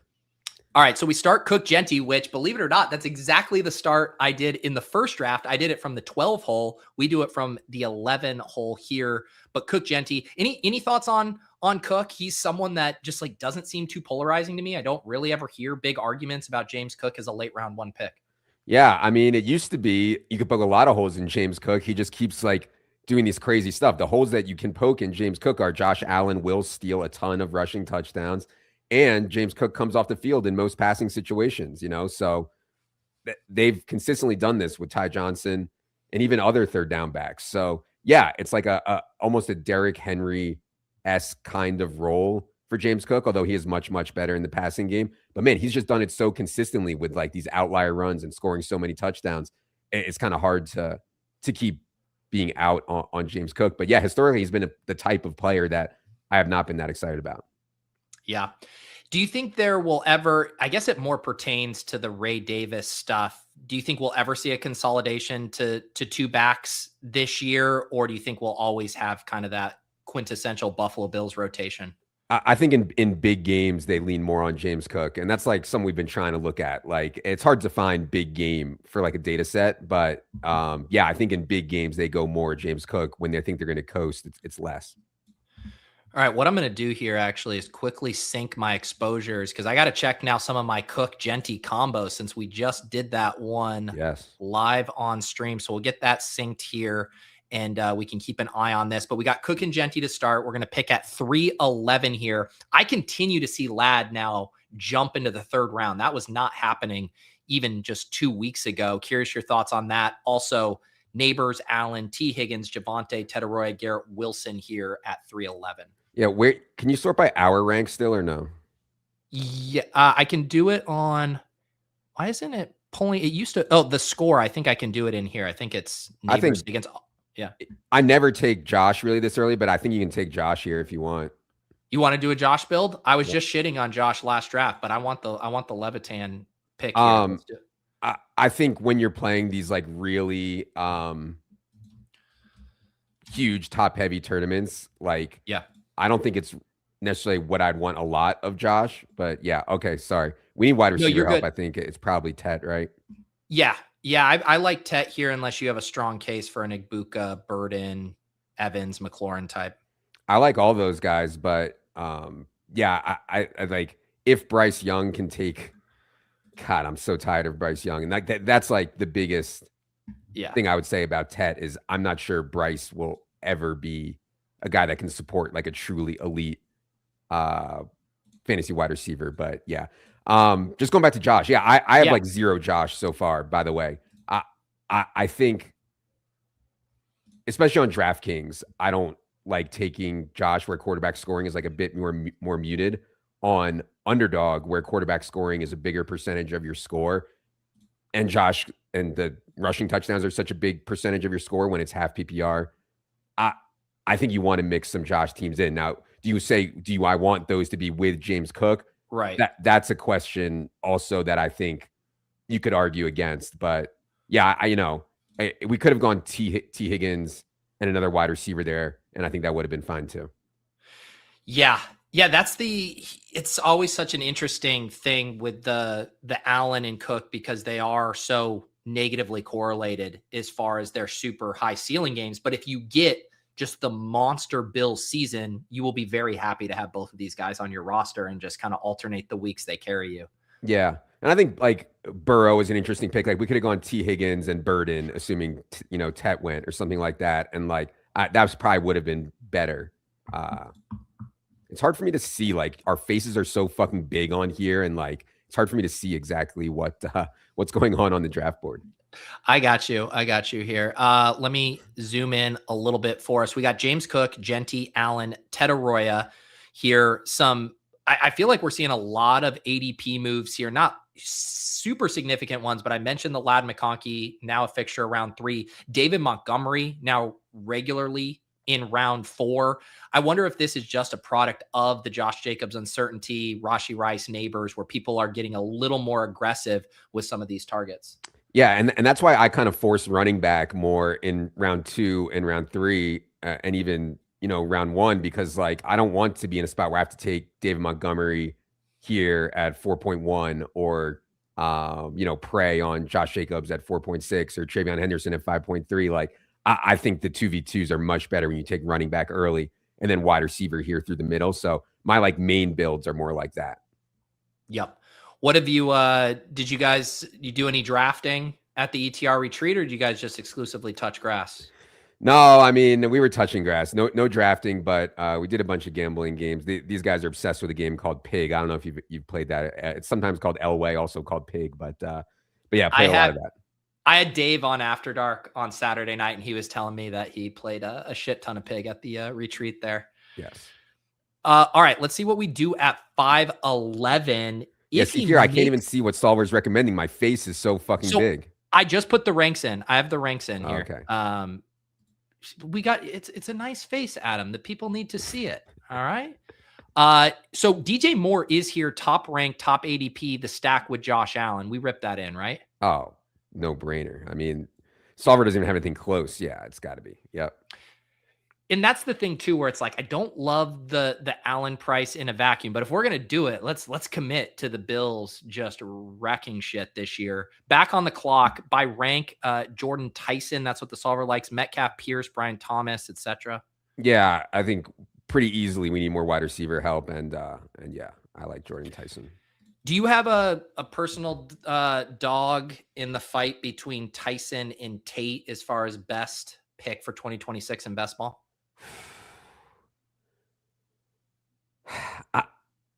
I don't consider myself like a draft prospect, bro. I was just shocked that Tate had so much buzz despite not being very productive, especially in big games at Ohio State. Like against the toughest competition, Tate did very little, and everybody's excuse is the same. Oh, the best wide receiver ever was opposite him. Of course, Tate didn't do much.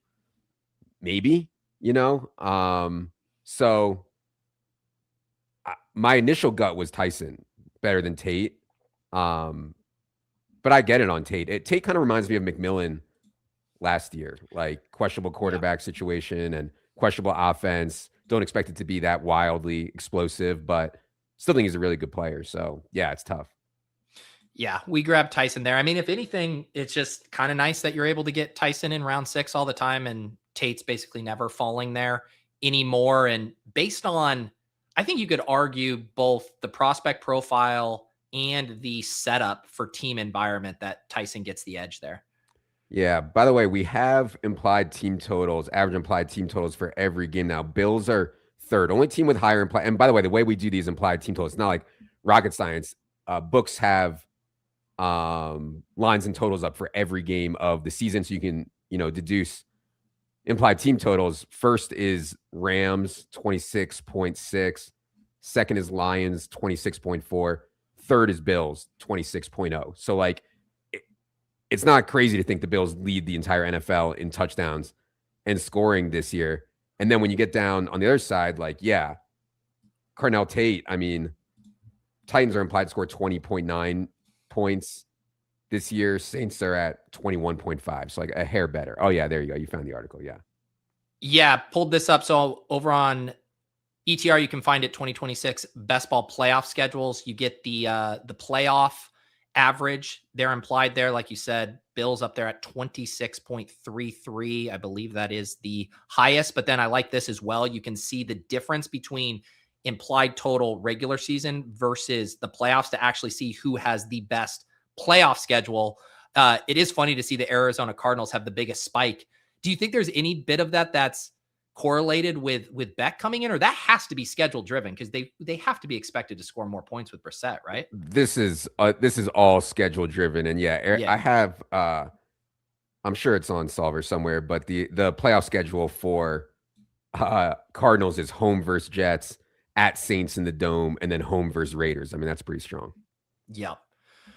All right, we are drafting here with Levitan, about to pick at the 7-8 turn. We have Josh Allen, James Cook, and DJ Moore on the Bills. We also have Genty, Ted Arroyo, and Tyson, a 1-2-3 build here. We do have the ETR ranks, which like Sutton, Dowdle, Tucker Kraft, Addison, Jacoby Myers. By ADP, Lemon is also in the mix, RJ Harvey, Trevor Lawrence. Anything standing out to you while we're on deck? Yeah, I think Kraft, Kincaid, 2 tight end build, assuming they have different bye weeks. I think that's interesting there. If not, I would go Sutton. Yeah, want to you think Kraft's worth the stab in this range to kind of anchor the tight end room? I think when you're trying to do 2 tight end builds and like we could do 2 quarterback, 2 tight end here and just have a ton of wide receiver running back, which I think is an interesting way to play it. But I do think it's important for us to get Kincaid. Like the really big Kincaid outcomes come with like really big Allen outcomes. So yeah. Sutton does come back. You want to grab him here as a wide receiver 4? Yeah. How are you? Obviously, Waddle there. Do you think Sutton just kind of stays in his natural role, maybe a little more efficient, less targets, or do you think there's more volatility there? I think the more touchdown heavy formats, I feel a little bit better about. Sutton, I consider underdog a more touchdown heavy format. I always thought Waddle was like much better than people thought. Where did Waddle go in this draft, by the way? Oh, there he went. He's been going round 5. Yeah. 4.12. Yeah, he went really high here. I think that gap's too wide. Like I like Waddle. I think Waddle's awesome, but I think that's a really big gap. 4.12 to 8.2. Don't you? That seems really wide to me. I guess it's like, it's a funny thing of, has Waddle been pigeonholed as a wide receiver 2 playing alongside Tyreek his whole career, but he actually has wide receiver 1 skills. And then the same thing with Sutton. Has Sutton been propped up as a de facto wide receiver 1 because he's never had good competition? In which one wins out? Is it like Sutton holds serve and it's a 50-50, or is Waddle actually the guy? I mean, I think I kind of agree with the ADP gap there, but maybe that's just also because I think there's room for Pat Bryant to also take a step in the offense. Yeah, I take some Pat Bryant late as well. So yeah, I mean, there's gonna be a ton of guys that play for Sean Payton. That's just like the way it is. It's gonna be flattish, which I just, the 4.12 on Waddle scares me when we're already expecting it to be super flat, but yeah. Squad so far, we add Sutton and Kraft, so we're up to a 1-2-4-1. We got that Bills stack along with James Cook, Genty, the other running back. We had Tetaroya, Tyson, and Sutton, and then Kraft to the tight end room. Joey Trees wants to know, where's Leone these days? What's he up to? How was he at the retreat? Yeah, Leone's doing well. We are working behind the scenes on a lot of stuff that's way over my head from a math and data sci and kind of data automation perspective. And so, I'm trying to focus on the ball, but behind the scenes, there's a lot going on. So Leone's been working on that. Very nice. Do you, at this point of the year, are you getting jazzed up for peak drafting season in August? Or are you already like, I'm ready to play some DFS, baby? No, I like drafting, and it's hard because August is literally like my busiest time of the year, but I also think it's the best time to draft. So, it's kind of a tough dynamic there, but no, I love drafting. I mean, I love drafting. Yeah. Yeah. Even I was just talking to Dave on the weekend, and he loves firing at the dog bowl, the underdog qualifiers, the 12-person drafts in season. And it's, we still have so much drafting to do, but I couldn't help but get excited for in-season DFS and drafts there. All right, about to pick at 9-11, Allen, Cook, Genty, Tetaroya, DJ Moore, Jordan Tyson, Sutton, Kraft. By ADP, we got, Jacoby, Bo Nix potentially if we want to shut it down at quarterback with Sutton, Pittman, Kyle Pitts, Gainwell.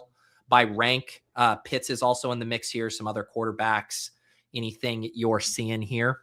Yeah, I would probably just take Jacoby if he's there, just because, I think Love and Nix are both really good picks, but we burned so much draft capital on Allen already that anytime it's close, I would not take quarterback here yet.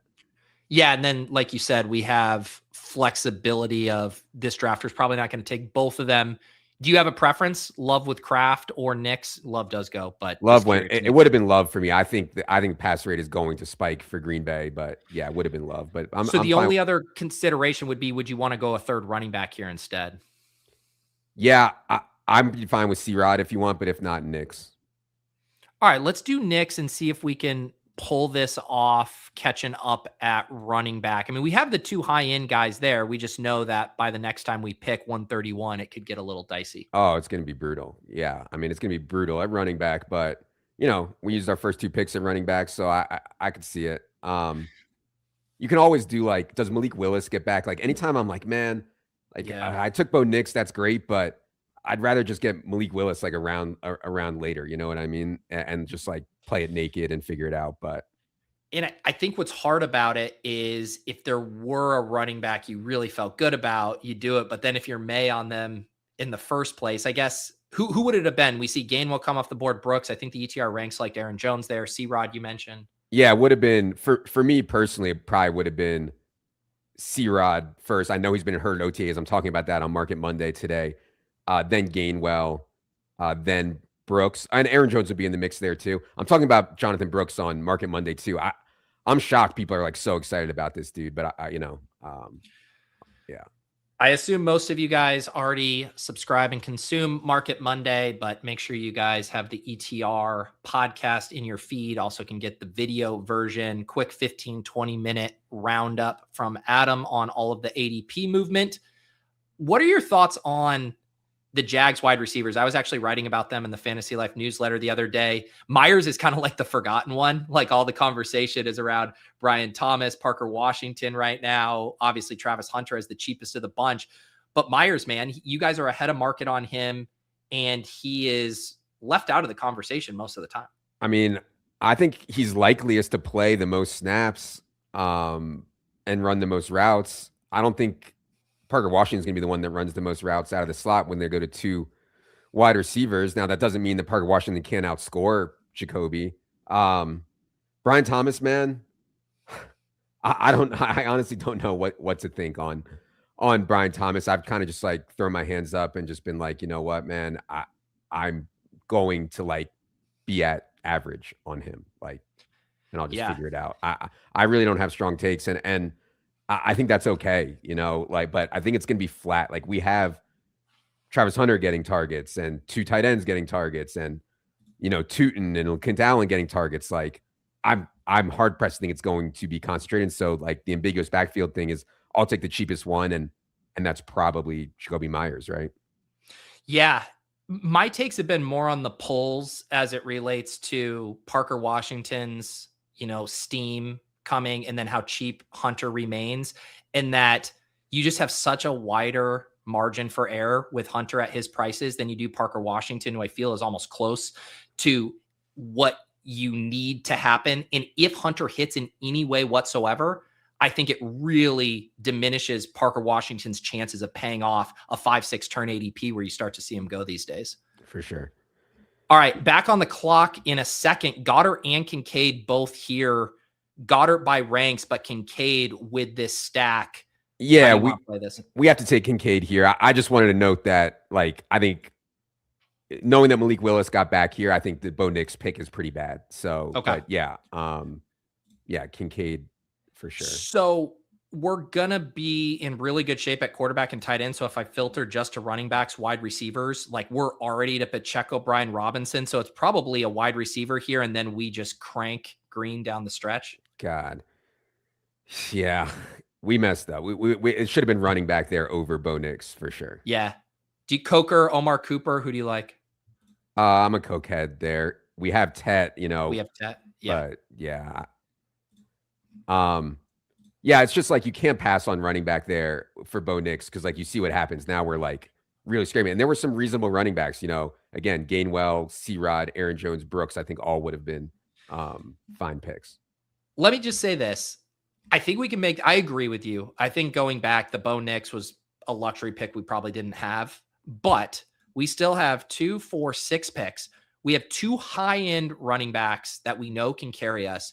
We can really spray and pray, mix in some receiving profiles, mix in some rookie profiles, see if you can find a single and a home run and get to potentially 6 running backs, if not 7 on this build. I think we can make this work. I mean, one of the things that has not happened in recent best ball that I think is like skewing people is that running backs have stayed so healthy. There is going to be a year, I don't know when it's going to be, there's going to be a year where running backs, the top end of running back gets absolutely decimated by injury and all the one injury away guys are going to smash. And this is the way I had like a ton of success in best ball a few years ago, was just like, I'm going to take all the best one injury away backs and hope for injuries and hope that I can like have a super team that way. So guys like Sean Tucker, Tank Bigsby, we can go through more of them, but this team can hit if we get the one injury away guys and we get injuries at running back, which we just haven't had lately. Yep.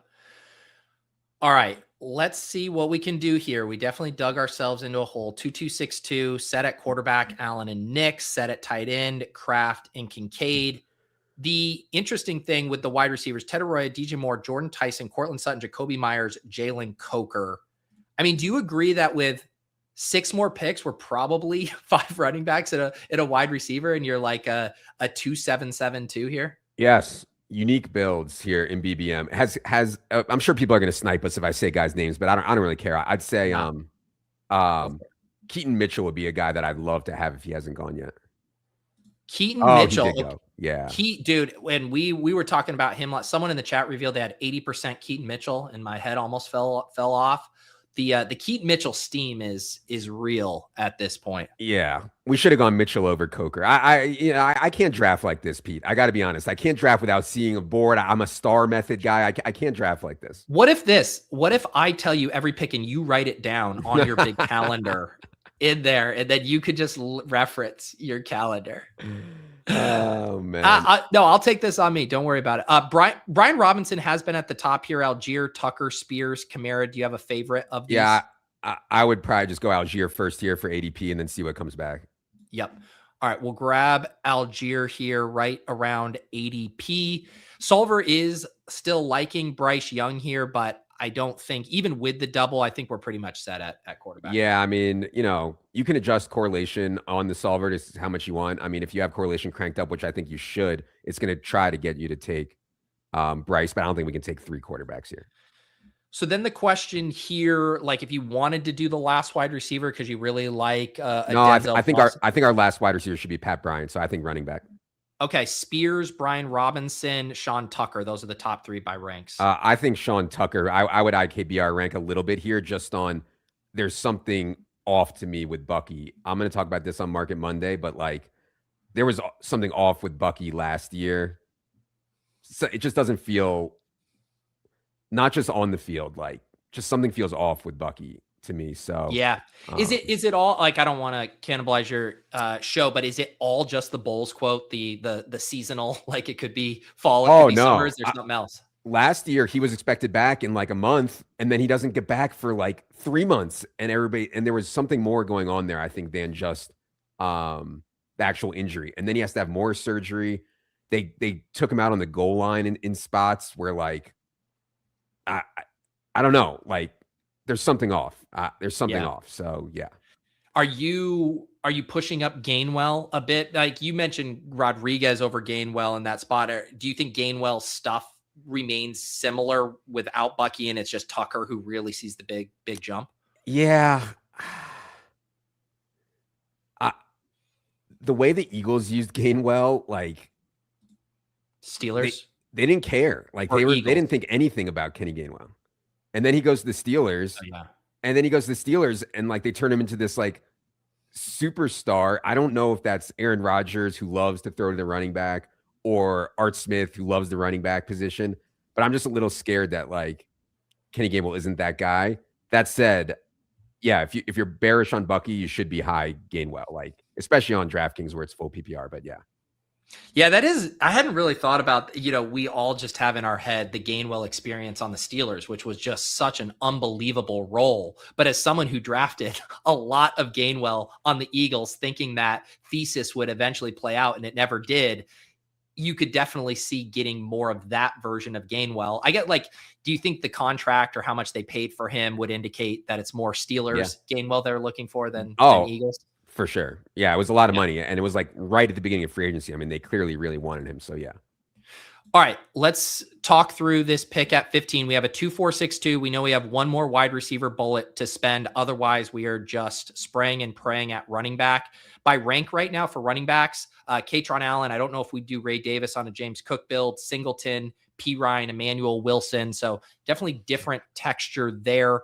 Wide receivers, we got the rookie Jeremy Bernard, Flournoy, Calvin Ridley, Cooper Kupp, other options by rank. I mean, I like the wide receivers better, but again, I think it should be Pat Bryant. So these running backs suck, but I would take Katron or Singleton personally. I mean, yeah, I think that's the play. We have now kind of two really high-end handcuffs in Algier and Tucker potentially, and now it's just your flavor of Kerrane or Singleton. I'm down to get a Kerrane here. Okay.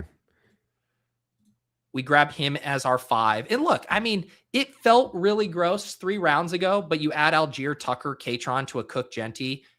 Singleton is still here as well, or we could circle back over to the wide receiver. No, I think you got to go Singleton. All right, let's do it.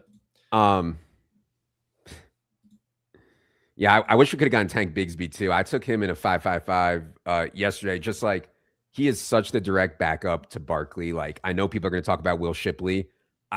I think Tank Bigsby is the direct backup to Saquon, and so he's been coming up a little bit. I wish we could have gotten him there at 15.11, but yeah.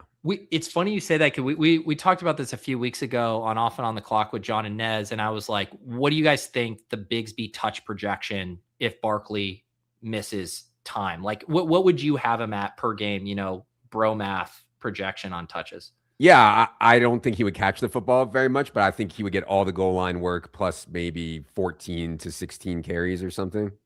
And that's an absolute smash at his price, that contingent upside. It's just probably it's a 0 most of the time. Yeah. While Barkley's healthy. But I think you could make the case that projection in the Eagles offense should have him up here. I mean, Pacheco went in round 12 in this one. Coleman goes in round 13. You could easily say he should be up here in round 12 if you buy that thesis. Agreed. Yeah. And I mean, like I said, running backs have been running so hot on injury.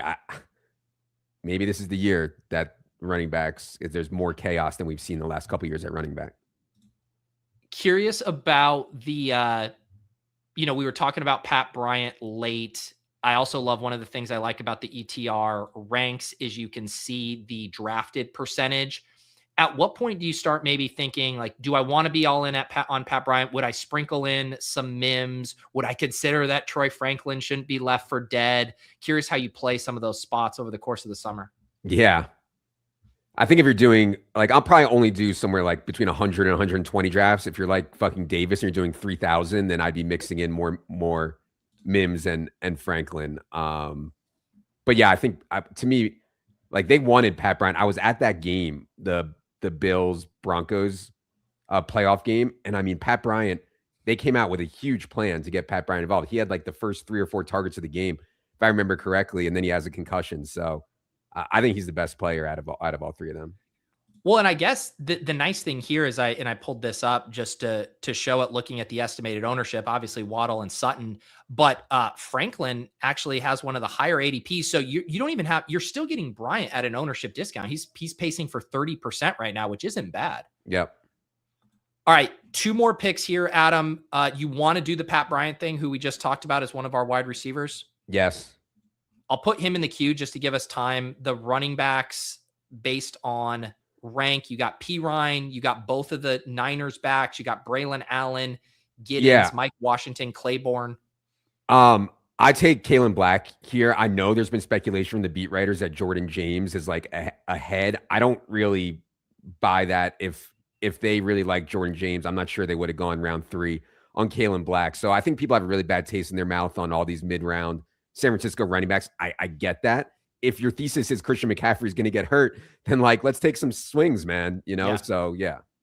What do you think? Let's say CMC, we find out tomorrow or whatever. My hypothetical is, what do you think is more likely in the event of a CMC injury? One of Black or James emerges as the clear guy, or it's kind of a muddied split?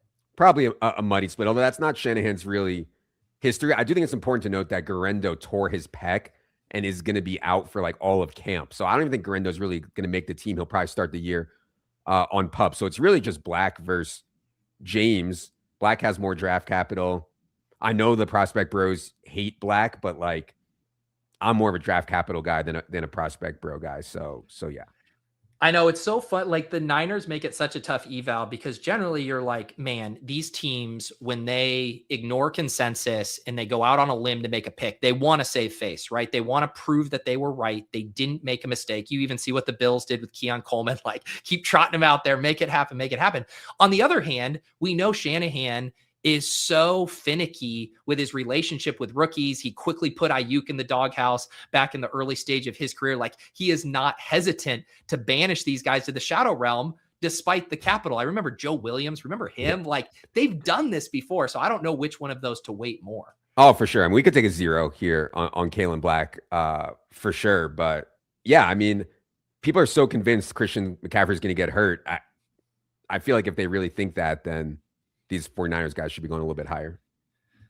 All right, Levitan, I know you were tilted by this draft. I know you regret some picks, but I honestly think we made it work, and it's a pretty funky build for a 2772 here. Normally, I feel like 2772s are 0 RB builds, but it was really a way to counterbalance the elite quarterback, the double anchor RB. I'll read it off to you and see if maybe you come around on this.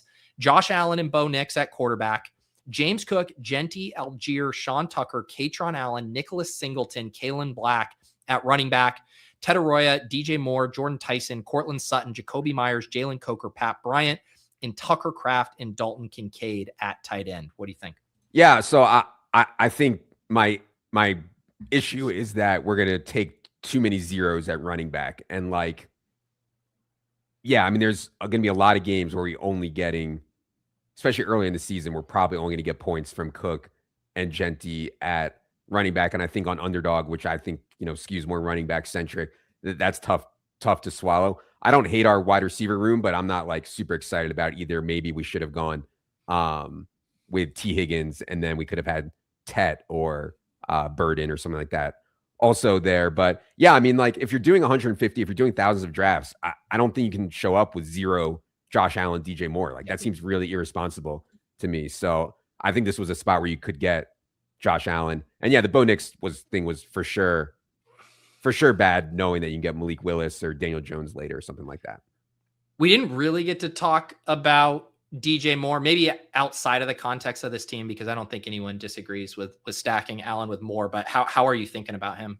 Yeah, I think he's a little bit overvalued. I think 59 here is fine. At 54, 53, I take other guys ahead of him.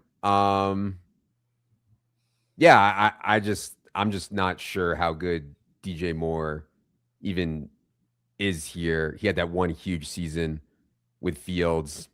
I'm just like lukewarm on it generally. And like, if Kincaid actually stays healthy, I mean, Kincaid's targets per route run and yards per route run is just like so strong. That will affect the wide receiver core also. I do had people wanted Leone update. I don't know if he sent you guys this. He sent us the DJ Moore did a camp near his house, and so his son Micah got to meet DJ Moore. So you got to factor that into the inputs here, I guess. For sure. Oh, before I go, do you know this dude, Jewish McCaffrey? I don't really know who he is, but he's on Twitter all the time. Yeah. He challenged me to a tennis match. Have you ever seen him play? So I know his job is he's a tennis coach or oversees a tennis athletic department or something. So I know he plays. I know that. Oh no, he's a tennis coach. Okay, I'm dead then. Something in that realm. I know he plays tennis though. Okay. What was the stipulations to play you? What did he challenge you? I don't know. He just randomly sent a public DM, just being like, "Hey, do you want to play a tennis bet at the Dog Bowl?" I was like, "Buddy, I'm not going to the fucking Dog Bowl, but if you want to play tennis, I'm happy to." But yeah. I have this standing offer where I'll play anyone I've never seen before for 500. Yeah. And I've gotten some really good action from that, but this sounds like it'll be bad action, but that's fine. Yeah. I don't know how I've seen him in person. I mean, I won't say he looks like a Greek god as far as physique goes. So that's the nicest way I could put it. I think you can book the action, Levitan. Good. I'll book the 500 Jewish McCaffrey, but yeah, now that I know you're a tennis coach, that's where I'll cap it. Yeah, I also love the presumption that not only he will be qualifying for the Dog Bowl, but that you would then fly out as an underdog influencer. I assume your offer is if you are in the Colorado Denver area, then look you up. Yeah, but I mean, I'm traveling all the time. Sometimes I find matches where like, hey, I'm going to be here for a few days and I find the match or something. But yeah, generally speaking, I prefer to play my matches in Denver. It's also a big advantage to play here, with the altitude and everything. So yeah. Oh, don't say that part out loud. It just seems like, oh, I can't travel. I'm busy. I got a family. You got to come here. And yeah, if you need to come for a month to train and get acclimated, that is what it is. Yeah, the 2772. The thing I do like, I love just ripping it in on Buffalo and Denver. Not hard to see how those two teams could just be, fantasy monsters there. And I do think with Cook and Genty, sometimes the thing with the 0RB, right, is that it takes so long into the season for the thesis to play out that you're so far behind in points to even make the playoffs.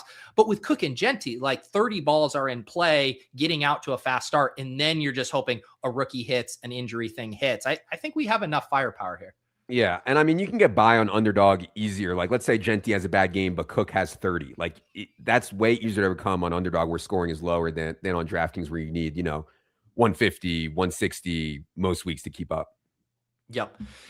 So, Levitan, I've heard your criticism. So the one you regret ever being invited to be a judge on So You Think You Can Tout. You can't see anything that's going on in this draft. You're mad that I made you select Bo Nix instead of Chris Rodriguez. And then you basically just tanked the draft from there because you stopped caring. Is that a fair summary of what just happened in the past 45 minutes? It was a great draft. Yeah. I mean, it is like, to talk about it a little bit more seriously, how do you think about using ETR rank, solver, Rex, and then the IKB stuff? The thing I think through a lot is just how heavy on the guys that you guys are ahead of market on do you want to be? We know a lot of people will just click the best player via the ranks. We were talking about that with Jeremy Bernard earlier. How do you think through that? Yeah, it's tough because like when we're really off market on a guy, we are checking the inputs and like we have gotten as low as we can, like reasonably on Steelers stuff. And that's what it looks like from a math perspective. We've gotten as low as we can on Cooper Kupp from a math perspective. And it still looks like that. I don't take Cooper Kupp like ahead of ADP. It's fine. But like, yeah, they're going to be solid picks. Like it just, from a math perspective, they're going to be solid. So you can play around with the weights in Solver if you're using the assistant. Like you don't have to weight rank. You can weight ADP more. You can weight rank more, weight ADP less. You can weight correlation more or less based on how you want. I think playing with that to get to your comfort zone makes a lot of sense. So yeah, there it is over there. So like I have my week 17 importance like down more and I have correlation up more. And I'm like so aware of ADP anyways. I don't really worry about that too much. Yes, you have been a noted week 17 hater over the years, constantly referencing us week 17 bros. Yeah. I think it's important, but maybe like the fifth most important thing I would say if I was like trying to teach someone to play best ball. It is funny how this one shook out here. We didn't get any Miami or New England off of our main stacks, Buffalo, Denver. However, I did notice Buffalo and Denver play each other in week 16. So for this team to make the finals, we will need that game to go nuts, which as we both saw in the divisional round, it certainly has the potential to do so. You didn't have your week 16 matchups memorized. That's exactly what I was thinking when I said that we should do Denver and Buffalo together. Where someone mentioned that before because we were reviewing a team and it was a KC Chargers team, the idea of 217 quarterbacks from the same game. And that's always like a big debate. I know Herzig has weighed in on it over the years. Do you have any thoughts on that? Yeah, I think it's like maybe not 100% ideal, but I think avoiding stuff because of that is overthinking it. Like it's just when it's one slate and like I know it's hard for people to think about. I really now have gotten to the point where I think of best ball as one slate. Yeah. You guys know how insane one DFS slate can be. The most insane teams, weirdly constructed teams end up winning all the time. So like, yeah, I think that that's totally fine. I don't want to overthink it and become like too narrow where you're, like in DFS, the example I would be like in Showdown, people are like grouping stuff out. They're like, I'm not putting in rules that groups out stuff. You should be grouping in like everything in Showdown. Like it's like the wildest spot ever. And what you're trying to find in a contest with 500,000 or 600,000 entries is like a tail outcome that's just a little bit likelier to hit than the field thinks. And so, yeah, I mean, you're going for this like extreme right tail kind of stuff. And so I would not be grouping out things like two quarterbacks in week 17. That's what I would also say to all of the So You Think You Can Tout contestants. Each round is just one slate.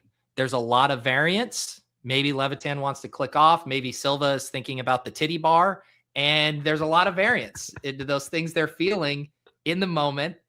And it doesn't change the fact that you just got to play another slate, right, Adam? How many people are left in the tout thing? There's 10 heading into this challenge that we're working on right now. Okay. 10. Yeah. Is there betting odds on this on like Kalshi or something like that? Not on Kalshi yet. It would be fun if it got up there. Two former contestants, Blizzy and Rick, have been putting together a betting big board where they update the odds, basically futures odds, each week. And I believe Rick is booking side action for anyone who like wants to pick off his numbers and stuff. So we do have a little betting market being formed here. What, you thinking about getting some stake in the game?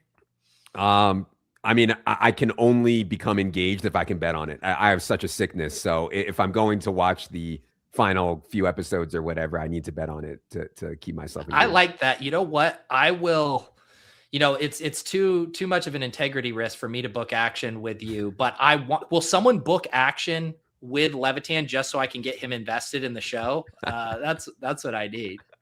Having done your thing and watching everyone, you obviously were just reviewing the individual submissions, but who would be your favorite if you could place money on a long shot or just a favorite at good odds? Who would it be? Yeah, I didn't see the market, but I thought that the Neil guys seemed pretty talented and the Cups guys seemed pretty talented. If I remember, I think the emo guys seemed pretty talented too. But I can't show you this. These were the odds after the episode you did for the first the first page, the first five. So it was PPR Tyler plus 350, Cups plus 400, Goofy Chicken, shout out Magic City plus 460, Mitchell, shout out Magic City plus 610, Michael O'Hara plus 640. Yeah, all those guys were great, man. Like, yeah, I don't you hate this show. You hate that you got involved in it, and you hate every time I make you talk about it. I mean, I just feel bad. Like, I think it's like part imposter syndrome because like if I was trying to like do this now, I feel like I would have been out in round one. People are like, well, that guy is so fucking boring, So yeah, it's tough for me to criticize like other people. Who Neil is Neil out? No, Neil's in it. He didn't crack this top page. Neil's been an interesting one because he's been the one who I would say has least embraced the reality TV elements, mixing it up, getting his name out there. But anytime he's on screen talking fantasy, people are like, this guy knows his stuff. I would watch a show with him. So he's like an interesting one as far as how to price. Okay. I mean, yeah, give me 10-1 on Neil. Fuck it. Who wants, I'll take whatever you want. All right. I can help broker this if we need, but Adam Levitan is taking a long shot bet on Neil Farley. There you go. Plus 1,000 on the board. Unfortunately, Adam, to do the deal, you do have to fly out to the dog bowl, deliver the cash in escrow before it is. Where is the dog bowl this year, by the way? It's not announced. It's not announced. Okay. We were talking about it on After Dark of like what spots they've done. Miami. Last year they did KC specifically because it was tied with a sportsbook launch they were going to do that never happened. And I think it was a little cold. We were spitballing that maybe in Arizona this year could be in play. Denver could be fun, but you mean Denver is cold as hell in December. No, it's not. It's like 70 and sunny every day. I guess you're right. This year, my dad had like the sprinklers on in December. So maybe if we keep at this pace. Yes. If underdog people are listening, I can guarantee beautiful weather December. Someone was asking in the chat, how can you watch or find So You Think You Can Tout? Just search So You Think You Can Tout on YouTube. I just dropped the link here. You can find this most recent episode featuring Levitan. And even though he hated having to decide some people's fates. But look, I told you this, and I've said this to other people. The Rambus is a polarizing figure. And I both love two things. Like, I love that you gave him that score because it reflects the polarization. Like, you want that honesty. This competition is stupid if everyone just like, everybody's a 7.5. It's like, come on. Like, I am so glad you did that. And I realized that Rambus was on the wrong side of it, but we need that honesty from the judges. And I appreciated it. Well, also like different people like different things in their quote unquote touts. You know what I mean? Like I'm not into like the over the top stuff. Some people I'm sure are, For sure. Well, Levitan, I'll let you get back to your handwritten calendar, getting ready for Market Monday. Anything else people should look forward to on ETR this week? Yes, we are doing awards show this week on YouTube. So we're talking about futures market. Market Monday will be up here later today. And then, yeah, best ball stuff. I am going to work on my player notes. So for anyone that subscribed last year, we had that new feature where I basically gave my take on every single player. And this is my personal take, not the ETR take. So I'm working on that. Hopefully that'll be up in the next couple weeks for best ball subscribers. Just like 1 or 2 sentences, my take on like literally every single player. So I know people like that. So we'll see. Now that you guys are starting to think about, your redraft content and those people coming in looking for stuff, is there any player to put you on the spot that you can think of that you think really differently how you value them in best ball relative to redraft, or someone who would be, whether you'd be more willing to fade or target in one format or the other? Yeah, it's the like risky early season guys. I'm less likely to take Kittle in redraft, less likely to take Neighbors, less likely to take Rashee Rice. Like when I am playing against my 12 buddies in season long, or even like 12 FFPC bros, like I do not think I need to swing as hard. FFPC, I guess main event is different because you need such a super team in the end. But for like contained redraft, I am trying to be way more conservative than I am in best ball. Yeah. And like, I was just pulling this up to double check, but to your point about the redraft stuff, when Dwayne updated the projections over at Fantasy Life, he dropped from wide receiver 11 to wide receiver 23. His points per game stayed the same, wide receiver 11, which is what we look for in best ball. But like when you remove the games and that total points, when every week matters the same in redraft, it is a significant hit to their value. Yeah. And I mean, like, I don't need to like take these risks to beat like Joe from accounting. Like I'm going to beat him in other ways. I'm going to beat him on the waiver wire. I'm going to beat him in trades. Like, yeah, I just don't need to like take huge risks. On your way out, let's get this question from Austin about the solver. He says, Adam, how confident are you in the solver? Will you guarantee me $2 million? No, I added that part.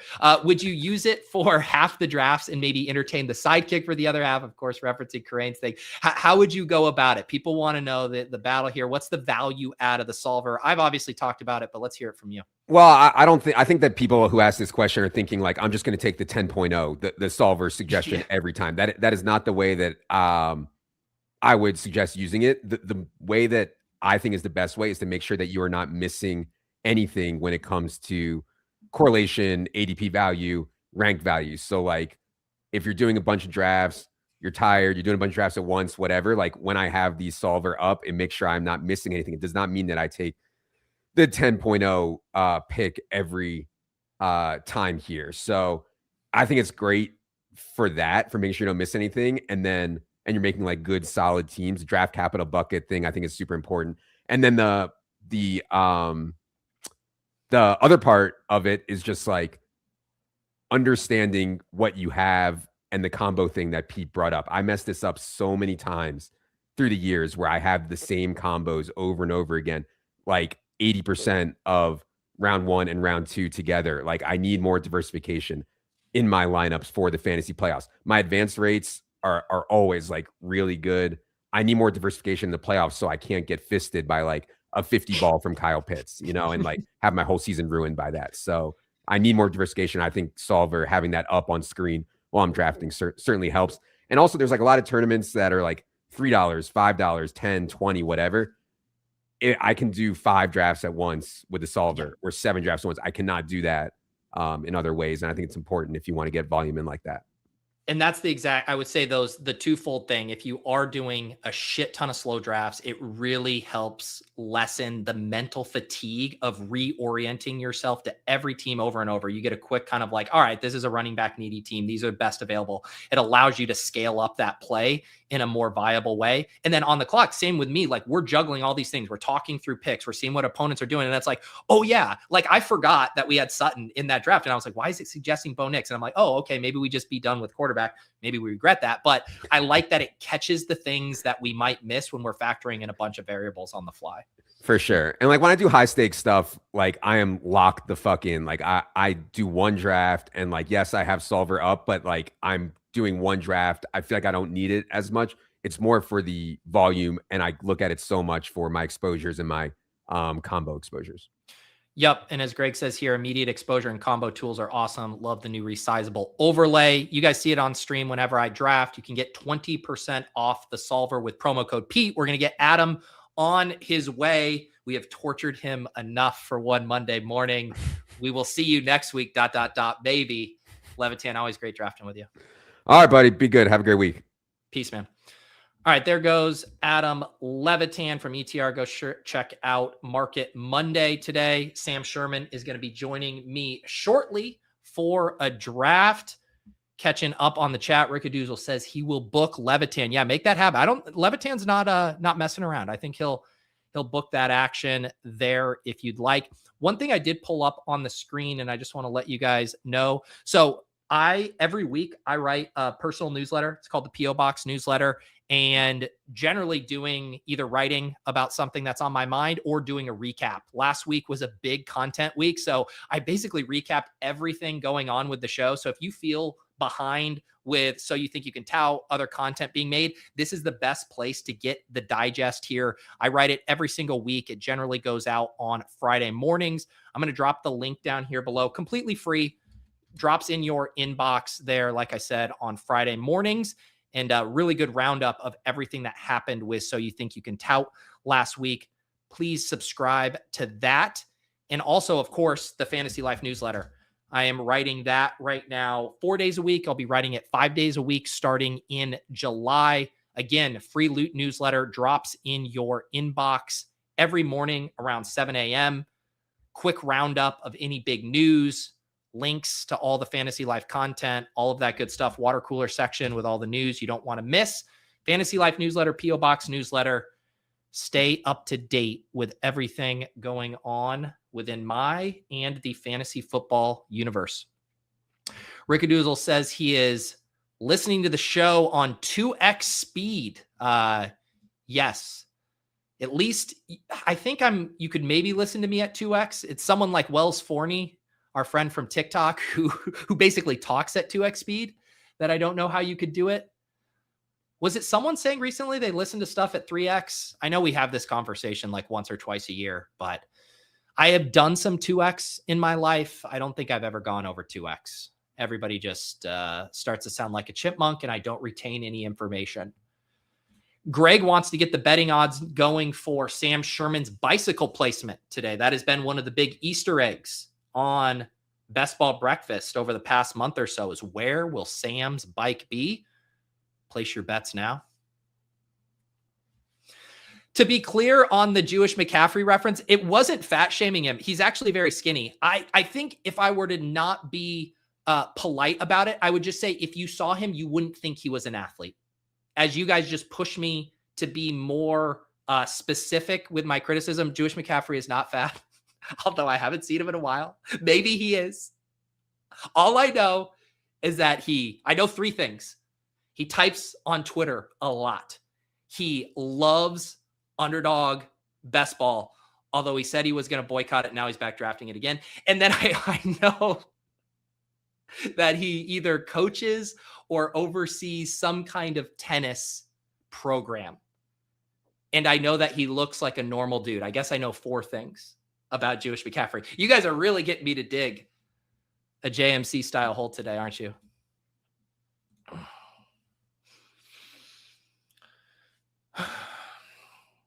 Greg, Pete, do you do any cold brew action, nitro or other? Yeah, I like a good cold brew or latte.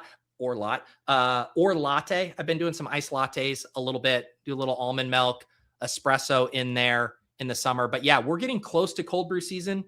It's been getting hot here. Once we start to hit like the upper 80s and 90s, yeah, I'll switch over to cold brew for sure.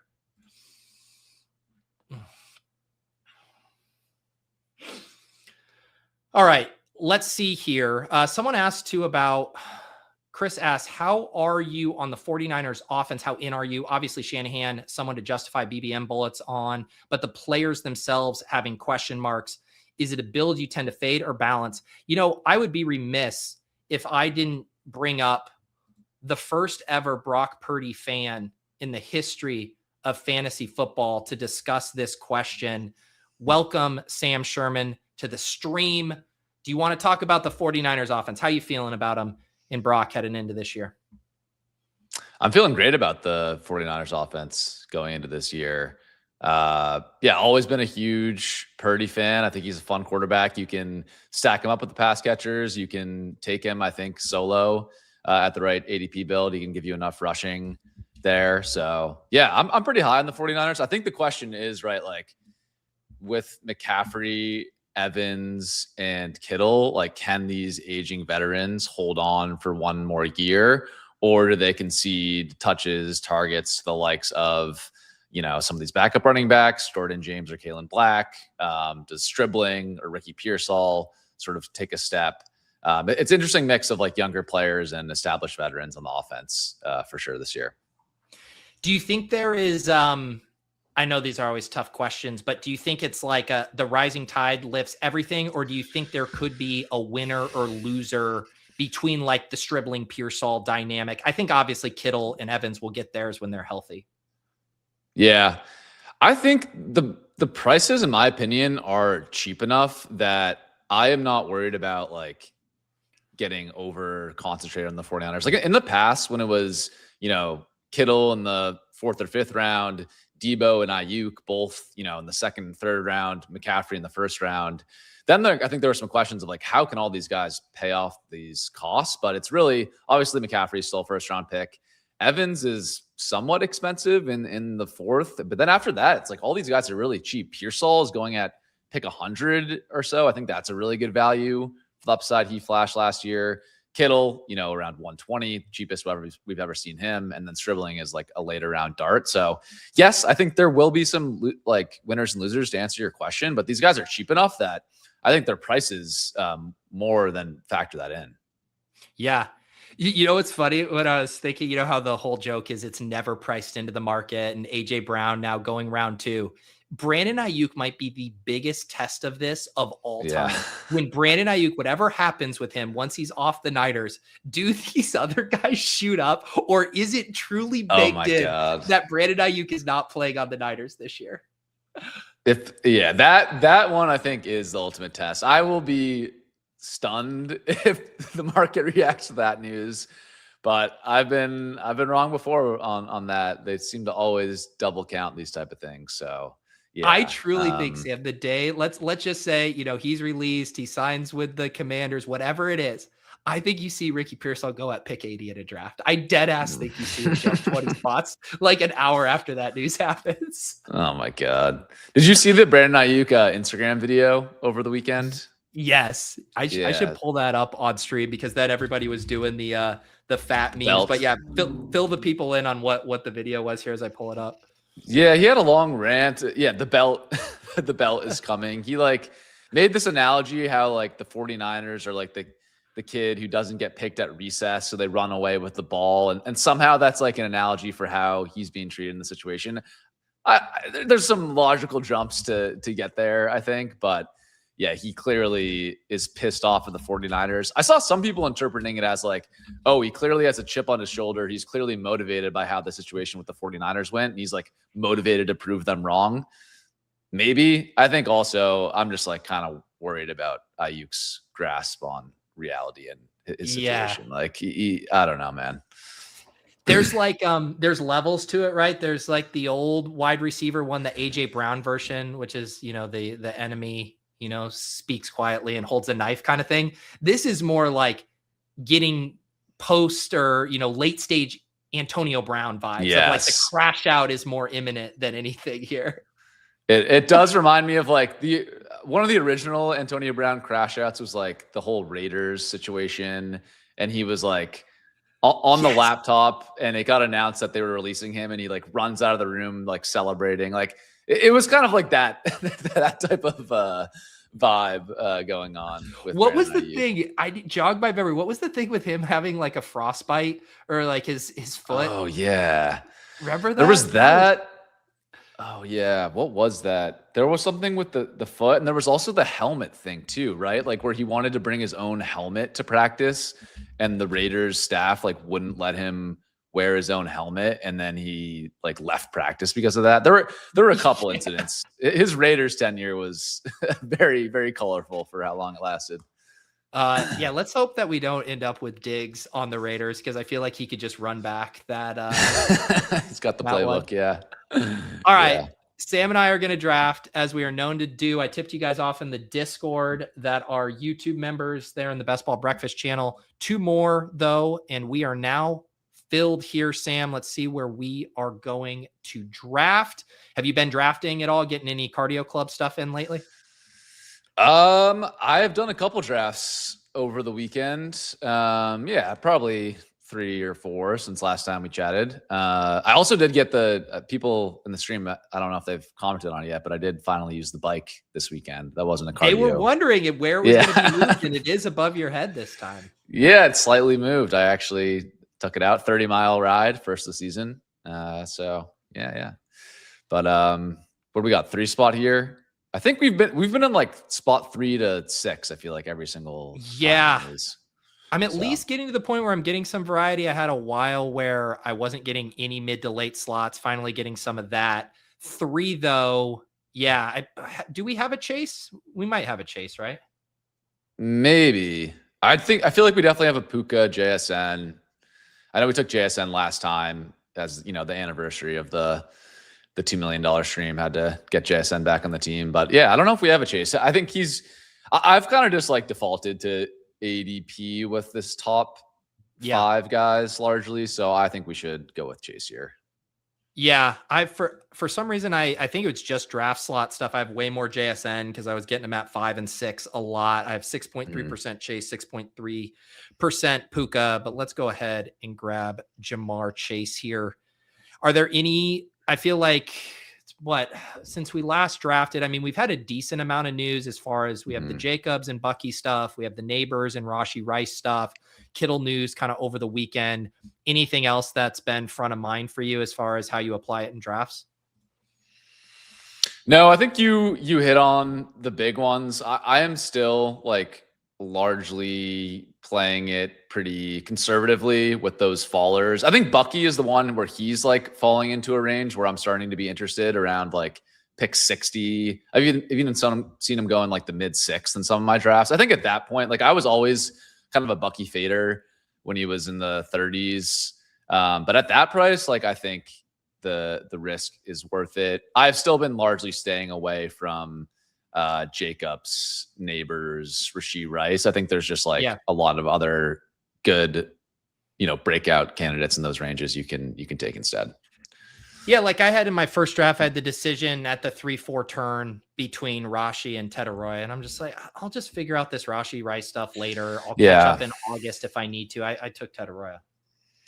I feel the same way. And if it's like the Rashee Rice thing is interesting because like if he was some undeniable real life talent, like I'd be less worried about it. He's clearly like a fantasy superstar, but like he actually hasn't been that like effective from like a yards per target basis. And like the offense hasn't been like that amazing with him on the field the past couple of years. So there's just like enough weirdness there where like, could the team commitment just like move away from using him with all this, off the field stuff. So he's just been a guy that I'm with you on that one. We'll figure it out. I mean, there's going to be a lot of drafts in August to catch up on. And again, it's like worst case, he pops back up to the 2-3 turn and you have to pay a little bit more. Exactly. Yeah. I don't think he's going to make it much further than that. Wow. AJ Brown.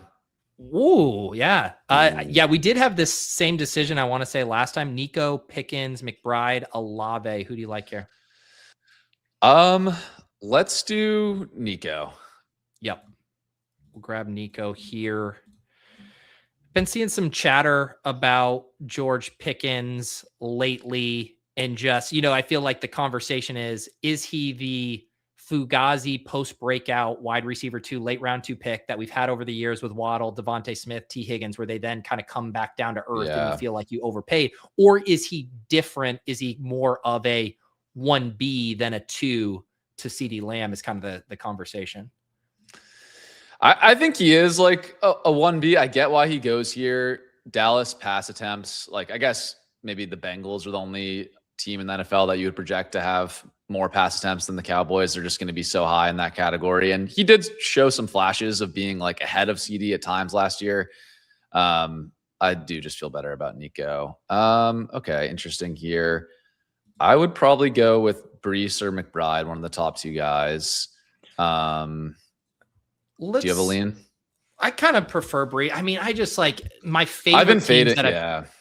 My favorite teams I've drafted over the past couple of weeks have been non-elite tight end teams, and I just am breaking ties in that direction if it's close. Yeah. McBride is one I've been like struggling with a bit because when he was like 6 or 7 picks earlier, which I think was the case, like before the draft, even maybe at the initial drafts, post-draft, it was kind of an easier fade for me where I do think he has a lot of factors going against him this year that are going to make him due to regress. You know, increased target competition with Marvin Harrison healthy. Jeremiah Love's there. You know, the quarterback play is very likely to be worse. Just really unsustainable, like passing volume that they had last year in Arizona, which lifted him and Michael Wilson up, is like just unlikely to repeat. But then when you get him all the way to the mid-third, I'm kind of like, yeah, I feel like the price is like factoring in all of that regression. So I've been okay with him, whereas he was a guy I was like fading a little while ago. But yeah, structurally, I think I'm with you that I kind of prefer the running back there, given we've gone wide receiver to start. Yeah. Have you, obviously it's been probably the prevailing talking point this year, the running back meta, how to handle it. Have you messed with any 0 RB builds or even anchor RB where you really push running back 2, or are you kind of trying to have, 2 through 5 most drafts? I'm mostly like 2 through 5 in most drafts. I've actually been like curious to like kind of force myself to like do a 0 RB or like anchor RB and like see how it feels. It's just like so tough to make work because I think the cluster of like exciting 0 running back picks just go in such like a tight range from like 95 to like 125 that you can only get like so many of them. And then you just feel like once you get to like the Isaiah Pacheco, like Brian Robinson, it's like guys after that, you just need an injury for them to do anything. It just starts to feel pretty thin. So I haven't done a ton of it. I've been really kind of, I guess, following the meta this year of getting the early running backs for the most part. This draft, we see Luther Burden go pick 29. JJFC, always doing JJFC things. An Amon-Ra, Brock Bowers, Luther Burden, Kristen Loveland start. We can discuss that in a second. We're about to be on the clock. We're looking at the classic Jacobs Fall, Scatabo, Jamo, Trevion, Waddle. Jacobs goes. Who do you like here? I would probably go with one of the wide receivers here. I like probably Waddle a little bit better than Jameson, unless there's a tiebreaker to push us on to Jamo. I don't think there is. So yeah, let's go. Let's go with Waddle. All right, we'll grab a Waddle here. We did a Sutton Bo Nix stack with Levitan. We'll grab a Waddle share here. We were kind of having the conversation of like which of the trends is going to win out, like Sutton being propped up as a de facto wide receiver and finally has competition and gets pushed to the side. Or, is Waddle a true alpha? Has he been pigeonholed into that role alongside Tyreek Hill? Or do both of these guys just kind of cannibal each other into number 1 options? Yeah. Just given how much they gave up for Waddle, like a first-round pick is pretty serious investment on top of having to pay his contract. Like I do believe he is going to be the focal point of the offense. And Sutton will still be solid. I just think there's room. Like, this is not a team that deploys a tight end. Here, we can make this pick first. Yeah, get some decent running back options here. Hendo, Montgomery, Swift. You said out on Bucky. Any of these running backs make sense to you? Yeah, let's do... You know what? Let's do Trevion. I don't have a lot of him, but he's not someone I want to be like completely out on this year. I have much more been playing it through the Ramondre side of things. And I'd say like 8 out of 10 times I'm taking Montgomery over Henderson. And even Swift, I think I've been taking over Henderson. But I think I don't want to end up with 0. He still is a guy who had like over 1,000 all-purpose yards last year, showed his explosive big play ability, in that stretch when Ramondre was hurt. Yeah. I'd still would project Ramondre to be the starter, which is why I think Ramondre is like my highest exposure player right now. But like, it's just a really good offense. He's an explosive player. He can catch the ball. He's not a guy I want to be fully fading this year. So yeah, it's a tough thing to really think through, because no one disagrees that the contingent upside when Ramondre's out is like he's returning top 5 running back value as the lead back. It's just like, what is the standalone value of a fully healthy Ramondre year? And can you get a few individual spike weeks with Ramondre healthy, or is it going to be so muted that you basically have to have an injury for him to smash this? Yeah. Which is why, like, again, it's a bit of exposure hedging for me, to be honest. And frankly, I've done enough teams now where I'm just kind of like, I've done so much Montgomery and so much Swift. It's like, I kind of just want to try a different flavor of a 5th round running back and see how the team shakes out.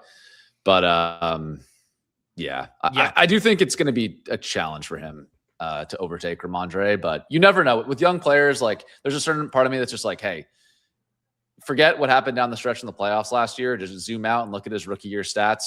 Pretty impressive rookie year, high 2nd round pick, really solid prospect profile coming out of college. Like, it's not a bad profile to bet on in year. No, and like, aren't the things that were keeping him off the field, whether not trusting him in pass protection or whatever, like, isn't that something a year 2 player can work on in the offseason, get better at, earn more of the coach's trust, like force Ramondre into more of a 70-30 than him being on like the 40-60 side or whatever.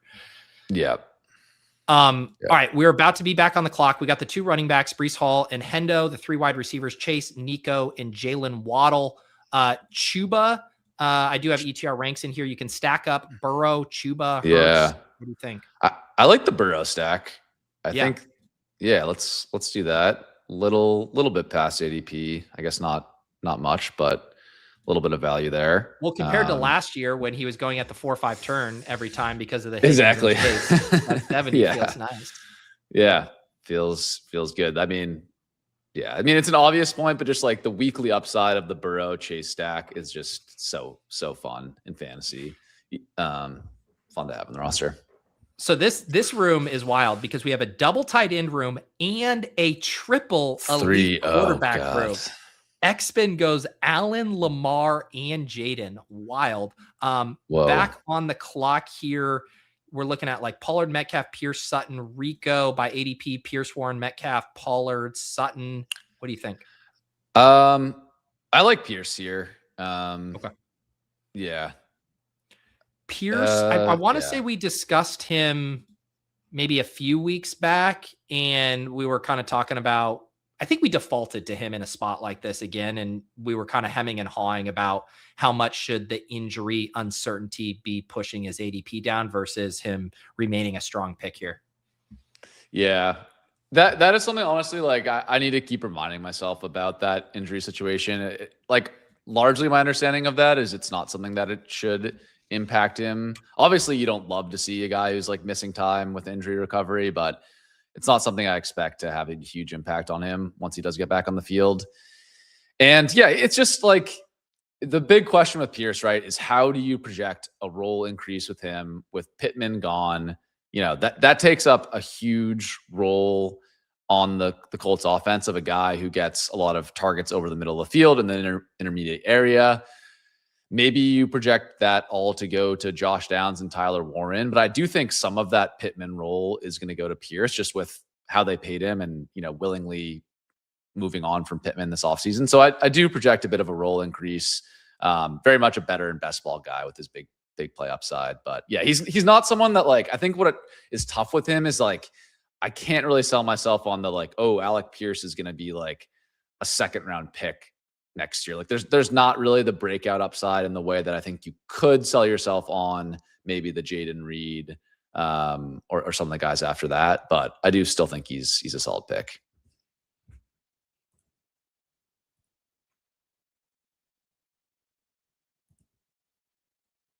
Oh, Pete, I think you're muted. Sorry.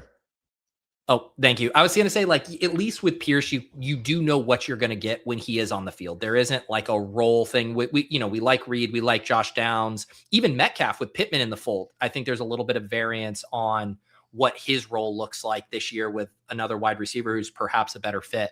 But yeah, Pierce, it's for me, it's basically just like, is he fully healthy or not? If that's the case, I'm fine here. Otherwise, it does feel a little shaky to me. Yeah. So this 3 quarterback thing is interesting. I had a draft over the weekend where someone took 4 elite quarterbacks in like the first 6 rounds. And I think their other 4 first picks were running backs. They started 4 quarterbacks, 4 running backs. And then they took like all wide receivers and tight ends the rest of the way. But anytime something happens, that's why didn't even see it, but I'm glad we got Burrow, right? Because like anytime there's a run on quarterbacks like that, I want to make sure we don't get left out. So that's good that we grabbed him. Yeah, Nix is gone, but Stroud with Nico, Daniel Jones with Pierce. There's some options here. By ADP, Monangai is here. Josh Downs is here if you want to set up an Indiana double. Pearsall, Worthy. What do you think? Let's do Downs for the double. Yeah. I like that. Sets us up for Daniel Jones later. Yeah, I guess, we should think about running back. I guess if Monangai comes back here, he's kind of an interesting pairing with Henderson, I think, just in terms of like the floor upside profile. But we'll see if he comes back around. Yeah, both these drafters in front of us already 4 running backs through 8 rounds, so wouldn't be a surprise to see him fall here. I have not selected a lot of Monangai. What am I at? Yeah, 2%. So but I wouldn't mind the price here in this build. Yeah, I honestly don't have much of him either. I think structurally, I feel good about going the running back here with Monangai. This is an interesting team. I definitely don't have a ton of either Trevion or Monangai. But yeah, good price on him. I think it's a bet on touchdowns in the Bears offense, which we could see a lot of this year. And maybe he continues to take an even bigger share of the goal line work over Swift in year 2. I don't think he's like a special talent, to be honest, like at all, but it's just kind of more of like bet on the offense type of bet with Monangai. Yeah. And you still get the contingent upside, if Swift, who's, he stayed pretty healthy last year, but even that one game, I believe it was against the Bengals, right, that he missed, and Monangai got like 20 plus touches and had a pretty massive output there. It seems like Ben Johnson will fully trust Monangai as the lead back when Swift's out, and it wouldn't devolve into some, crazy timeshare. Yep. And I guess we could have thought like Nix, I guess, could have been brought up there on that pick as well. But we still have the Stroud out for Nico. We still have the Daniel Jones out for the Colts. So I feel okay about our quarterback situation. I also feel like in our drafts, we've generally taken a tight end at this range. We've done a lot of Laporta. We've done some kids. We did the early thing. So I'm curious to see how our late round tight end room shakes out. Yeah, I checked my exposures this weekend, and for some reason I had 22% Mike Gesicki, which I don't know. You ever check your exposures and you're like, oh yeah, I like that guy. I've been trying to draft him. Oh yeah, I like that guy. And then you're just like, how the fuck did that happen? Dude, I can one up you. Imagine that your exposures are 90% with co-managers on stream, and you go to look at them and you're like, wait, I didn't even know. Like, I have so much Mahomes just because I've done drafts each week with Pat. Like, I don't even have my takes reflected in my exposures yet. That's squared away. Nick's almost came all the way back around. That'd have been nice. Pitts is still there. Man, people hate Kyle Pitts this year. If he falls, that'd be fun. Yeah, we got some running backs. We probably don't need a wide receiver here. Yeah, Pitts here, man. I think we slammed. Yeah, we gotta smash Pitts here. I mean, that's huge ADP value. I think I've said my Pitts piece before, but it's just like the draft and offseason ran out so clean for him. Aside from the fact that the quarterback situation remains questionable, but I don't get why people are so low on him after we saw what he could do last year. Sack is just gotcha on. You said you have so much Gesicki, but as the preeminent Eric All stan, how do you reconcile that? That's true.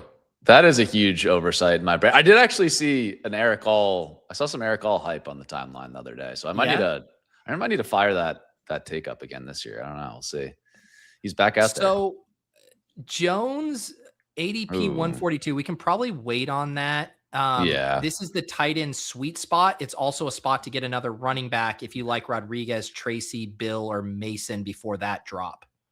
Let's do Bill, I think, unless there's another. I like a running back here. I don't see the Rodriguez like injury stuff. I've actually been a little bit spooked on. Yeah. So I've been like, I view him, Bill, and Jordan Mason as kind of like they're obviously different in a lot of ways, but they're all kind of two down grinders, in somewhat uncertain positions. And I've just been going with Mason and JCM until we get more news on what's going on with C-Rod's injury. It's been a bit of a weird one. Yeah.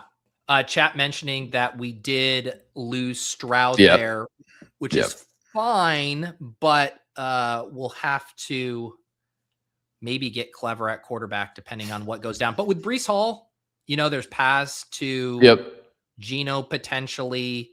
We could pick a fighter in the Atlanta quarterback room. Have you been dabbling with either of those?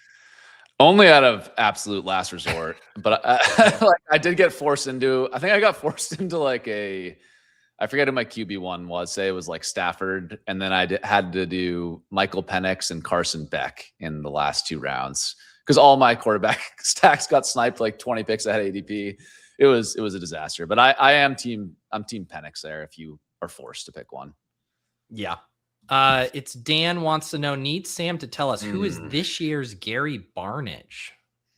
That's a deep cut. So that'd be like what, like a 5th or 6th year tight end who's done nothing and randomly breaks out. Smashes. Yeah. Yeah. Is it Greg Dulcich? Is it Dulcich? Yeah, I think it's Dulcich. Yeah, I think it's Dulcich. Yeah. That could be Dulcich.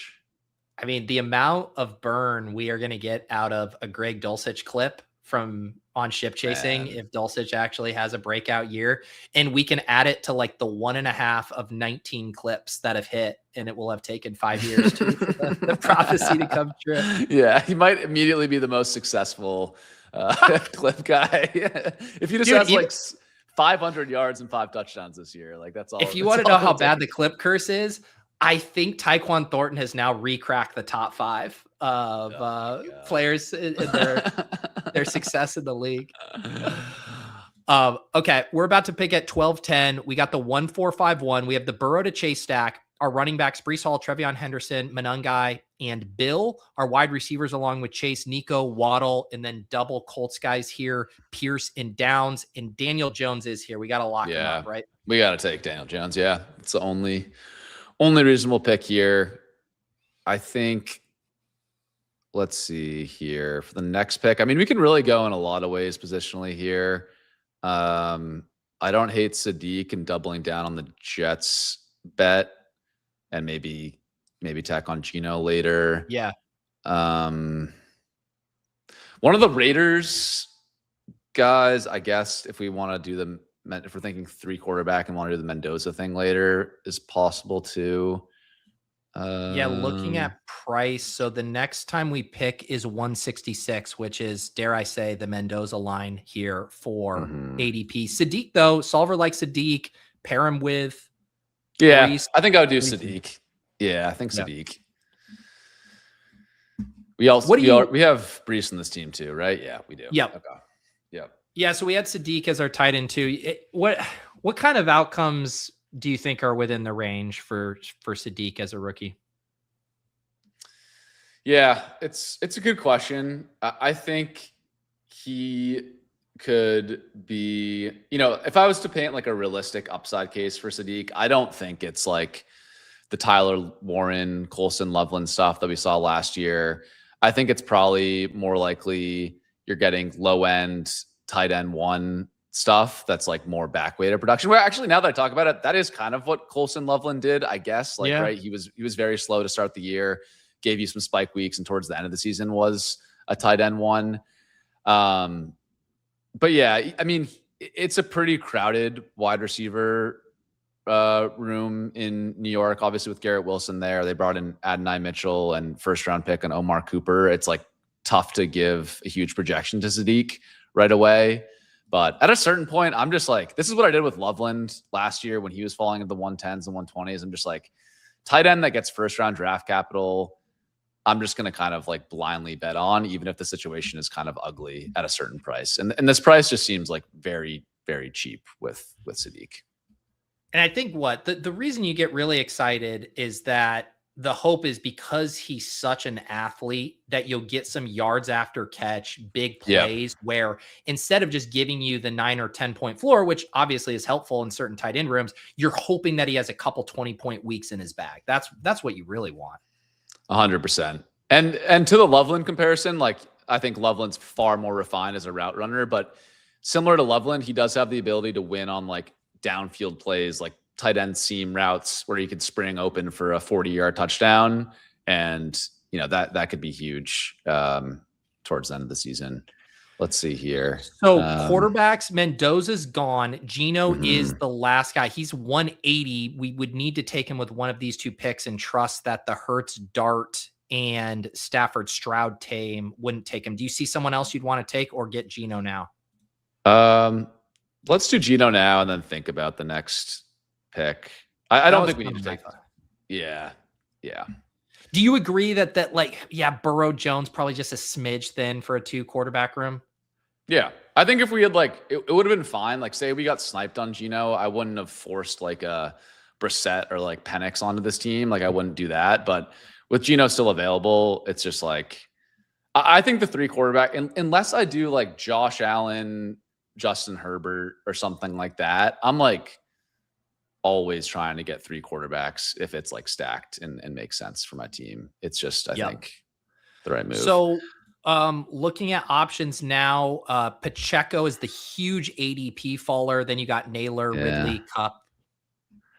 I guess I don't have a ton of Pacheco. Let's keep on the theme of taking running backs that I don't have a lot of. Pacheco, like 30 picks past ADP, like whatever at this point. It seems reasonable. Yeah, I'm the same way with you. I see Pacheco's name. I feel nothing. I don't feel moved to take him, but 171 for the clear RB2 on one of the better offenses in football. I can see the light there.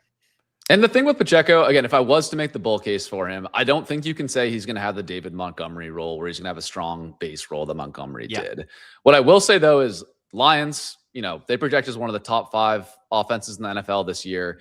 If they are up big late in games, I don't think they're going to get Jahmyr Gibbs to 30 carries, right? Like they're going to salt the clock away with Pacheco and save some tread on Gibbs tires in blowout. So maybe that's how Pacheco gets there from like a standalone fantasy value. It's like very unpredictable. You can never start him in redraft, but like, can he have 10 carries for 44 yards and a touchdown in good game scripts? I think it's certainly possible this year. It's like what you get from Tyler Algier without the first half production, basically. yeah, exactly. Yeah. It's all right. Here's the team so far, 3-5-5-2. We do have the Burrow stack with Chase. We are, potentially flirting with a Gesicki edition later. We have the Daniel Jones double stack with Pierce and Josh Downs. We have the Geno stack with Brees and SYTYCT. The other running backs, Trevion, Monangai, Bill, Pacheco. Other wide receivers, Nico Waddle, and Pitts at tight end. And also, if that's fair, were translated to a team review, it'd be what a funky little team we got going on here. We are back on the clock here. Any names you like? Maybe a wide receiver? Yeah. Let's do Gesicki. Just get him now. Yeah. Sorry, I didn't have enough time to think of. Let's think of. I didn't give you enough time either. I was too stuck up on what a funky little team we got going here. It's a funky little team. We should take a wide receiver. I should probably finish with 2 wide receivers. Yeah. So we got, I'm thinking of week 17 stuff. Bengals, Ravens, not much. Bengals, Jets, Browns, and Vikings are our bringbacks. We could do, are you an 80 Mitchell guy or what? I'm drafting 80 Mitchell. I think that's a good pick. Let's see. What's the composition of our wide receiver room? Maybe we do 80 Mitchell and then we think of like maybe a rookie to tack on in the final. Yeah. I think that makes sense. Because this is a good 5 up top. I mean, Chase, Nico, Waddle through 50, and then you tack on both starting Colts wide receivers. Obviously, the Colts have to hit for this team to work anyways. And now we get a nice bring back, another, playoff spike week profile in Mitchell, and then we'll try to, shoot the moon on a rookie breakout. Yeah, it's an interesting. I mean, we're pretty heavy on the Jets and Colts, but I guess with the Jets, right? Like besides Brees, these are all pretty late round picks, so it's not. I don't feel like we over invested in the Jets on this team. So yeah. Also, let's see. Shout out to Mark Wolf here. Feeling generous this morning. 5 gifted memberships. Mark has been on the Bash before. He's also known as being one of the Best Ball's foremost CMC skeptics, faders and haters every year out on CMC. And so any draft where I don't take CMC, I think he starts to really like the squad I put together. Also, as far as YouTube memberships go, one thing it gets you access to is the Bash on Thursday. That's noon Eastern. If you're a YouTube member and you're available between noon to 2 Eastern, just drop the hashtag in the chat, join the Bash. And if your name comes up, you get to hop on stream. The draft is on me and we split any winnings. You can also get access to After Dark if your membership is the Best Ball Value Hounds tier. Been doing those on the weekend, a little here and there, depending on what's going on with So You Think You Can Tout. But thank you to Mark and all of the YouTube members. Sam, we got one more pick here. I think we're in agreement. It's a wide receiver. Anyone you want to start looking at? Bateman for the week 17 stuff is, I think, a reasonable option. I think Pat Bryant, we took Waddle. We could double down on the Denver team bet there. Those are the 2 guys that really jump out. I mean, we could go deeper with like the Ravens rookie wide receivers. I've just been like struggling with how to play that right now without more information. I kind of think Bateman is the better pick right now.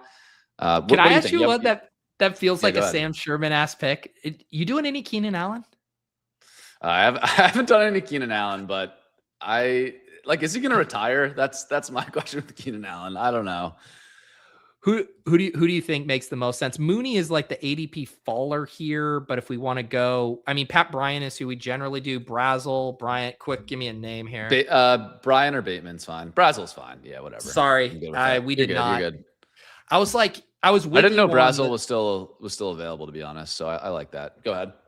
No, I was just with you on like the Ravens. I guess in the context of this team, I don't mind taking the Surratt, but he had already gone anyways. So. Okay. Yeah. Brazel's good, and we don't have any rookies on this team. Oh no, we have SYTYCT. We don't have any rookie wide receivers, so I think it totally made sense to like play the late round upside game on this team. I honestly just didn't know Brazel was still available, but he's a guy I've been mixing in the late rounds. What is there any like news with Keenan? I honestly have not thought about Keenan Allen. Like I haven't, like season. In the same way, I feel like it's been pretty quiet with Debo, with Diggs, like all of these guys. It's just, he's one of those few picks, right, where he's not injured and you just know wherever he sides, he's going to earn 5 to 6 targets a game, like at minimum, if he does sign. But yeah. And he's going to shoot up immediately to, I mean, what did he go last year when he was on the Chargers? Like, pick 110 or something. Yeah. 120. Yeah, something like that. I mean, I think if he signed in the right landing spot, he's instantly back there in that range. So yeah, he's just the one where, I don't know, this is totally vibes based. I have like no real rationale behind this, but like his true retirement risk feels higher than Diggs and Debo and some of those other guys. Just because I think there were rumors like last season, it was like, he's either going to the Chargers, he's staying with the Bears, or he's retiring. Like those were his 3 conditions on playing football again. So it's like a guy with potentially limited suitors that he's willing to play for before he just hangs it up. Yes. Yeah, that's true. And I think he's, of all of the free agents, he's probably the most picky with where he would go. I think he would love to be back with the Chargers, which, I could also see him, dude, if it's the LA thing, the Rams were interested or mocked to be getting a wide receiver. Could he join them for this ring run that they're clearly on right now? The Rams make a lot of sense. I hadn't thought about that. I've speculated with them with like a guy like Debo potentially making a lot of sense. But yeah, Keenan, I mean, their current wide receiver 3 would be Jordan Whittington, I think right now. Yeah. If so, they're kind of desperate for some depth pieces there. So that would make a lot of sense. They need their new Tutu Atwell. Is what Yeah. If Keenan Allen can just slim down a little bit, he could probably play the Tutu role. Let me recap this full team and we can kind of see how we did the funky little draft, as it was called. Sounds like one of our moms being like, how did that funky little draft you guys were doing go? Joe Burrow, Daniel Jones, Geno Smith at quarterback, Breece Hall, Trevion Henderson, Monangai, Bill, Isaiah Pacheco at running back, Jamar Chase, Nico, Jalen Waddle, Alec Pierce, Josh Downs, A.D. Mitchell, Chris Brazzell at wide receiver, and then 3 tight ends as well, Kyle Pitts, SYTYCT, and of course, Sam Sherman's favorite player in the entire pool, Mike Gesicki. How do you think we did? Well, I guess the first thing I'll say is, like, if this team advances, it probably means I had a really bad year in best ball Mania, because it's like all players I never draft. But you got to build in some of those hedges. I do think it's a very well structured, balanced team. Got some fun stacks. The Joe Burrow, Jamar Chase stack is really fun. I think Daniel Jones paired up with both the top wide receivers is pretty fun as well. So yeah, I like the team. The running back room, I think I agree with whoever said it was a funky little team. It's an interesting mix of players there, but you never know. We got good values on a lot of them. So I'm willing to diversify my exposures when we're getting sort of good ADP values. What would you say there's been a trend that has emerged this year, both on this show and the Bash with guests, where there is something that compels guests who draft with me to pick players they don't normally take. And the accusations are that you guys are all diversifying your portfolio at my expense. How would you respond to those allegations? It's just a lot easier to draft Kyle Monangai on someone else's site credits. To be honest, am I putting my own hard-earned American dollars into it? Maybe not, but when Pete's footing the bill, I do think there's something to it. Like, to me, it's like, I think I just kind of get bored drafting the same team over and over again. I'm like, man, how many times have I taken David Montgomery at the 4-5 turn? It's just like, how many times have I done the Nico David Montgomery pairing? It's like, I got to try something else. Am I that confident he's better than Trevion Henderson this year? Yeah, like somewhat confident. Like, I'd say 70-30, 80-20. I think he's a better pick, but like, I should be mixing that up a couple times just to make sure I'm not going overboard there in terms of combos and exposures. So, but yeah, I do agree. It's a lot easier to diversify when, it's I will say I would have done, I think, every single one of the picks you weren't enthused on. If I was by myself, Monangai is the RB3, 8 picks past ADP. Pacheco, almost 30 picks past ADP. And then even Pitts, not that we're diversifying away from him, but like the ETR rank is ahead of his ADP, and we got him 13 picks past ADP. So I'm always going to be a value hound at heart. Yep. And I think you let some of those, that's the spot to get your exposure. You don't pay the Pico top on their ADP on guys you're skeptical on. You get your exposure at the discount. Yep. 100%. I've always like, I rarely full fade guys. Like, I'm always someone that's like, around past ADP, I'm just usually going to scoop the value on the player. So fully aligned there. JJFC says in cryptography, there's a concept called entropy. Pete's drafts are his guess entropy. There you go. Getting philosophical here on Best Ball Breakfast. Go Easy Card says, Pete, can we get an update at the end of the season to see which guests finished best and worst? So I'll tell you what, I mentally do this every year because like I see my teams, which ones are advancing or whatever. Like last year I drafted with Leone and Kerrane, and the Kerrane teams didn't do as well. The Leone ones a couple were in the mix. So I'm not going to go and rub it in Kerrane's face that ours are that. So it's a delicate balance, but between you and me and the audience, and we can have Sam and Adam and Pat put on earmuffs, I'll be sure to let you know who is the best guest at drafting I had for this year. I'll say, if you want, if you get the sign off from Adam, I mean, it's a little higher stakes for Adam and Pat because they're running their own businesses. I'm just, joining a stream for an hour during my day job. So, maybe let them decide. I am fine being shamed, celebrated, regardless of the outcome. I got nothing to hide. So if you want to do some tracking here, Pete, and let the people know how the teams do, I'll be able to take it. If I go 0 for whatever 20 on these, it's fine by me. Well, no, then if you go for 20, then you just say, "Oh, I was doing all my diversification bad." yeah, exactly. Yeah. I'll find like a very niche contest where I had good exposures, and I'll be like, "Hey, this is really what I cared about this year. It was the Puppy 7 is really where I put in all my effort." Yeah. Jokes aside about diversification, and I've said this over the years when I started streaming and all 150 with guests mostly, other than the solos, is like I appreciate the diversification of not doing my same stuff over and over. Even my solo drafts, you get streamed rooms. People like the guys I like, or, back in more wide receiver heavy days, I was forced into more running back builds just because the room was going one way. So I like the natural diversification that comes from it. Yeah. But I am also excited to start doing some solo drafts and really solidifying, where my takes are on some of these.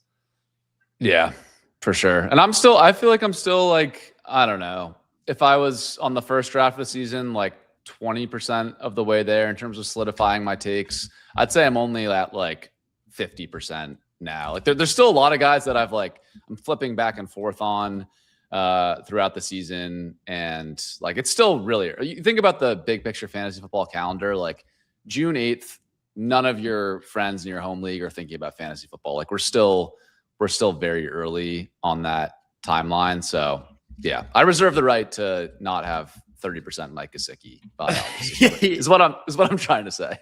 You reserve the right to, but what people remember and what the commenters in the chat remember, that is completely out of your hands. That's just how it goes. Exactly. Yeah. And a little pro tip for people sharing their exposures, if you share your exposures throughout the summer, you can then like pick and choose which one you want to retweet, in October and November, depending on, what percent spikes at the right time. So just for the people trying to get some victory laps in out there, it's a little pro tip.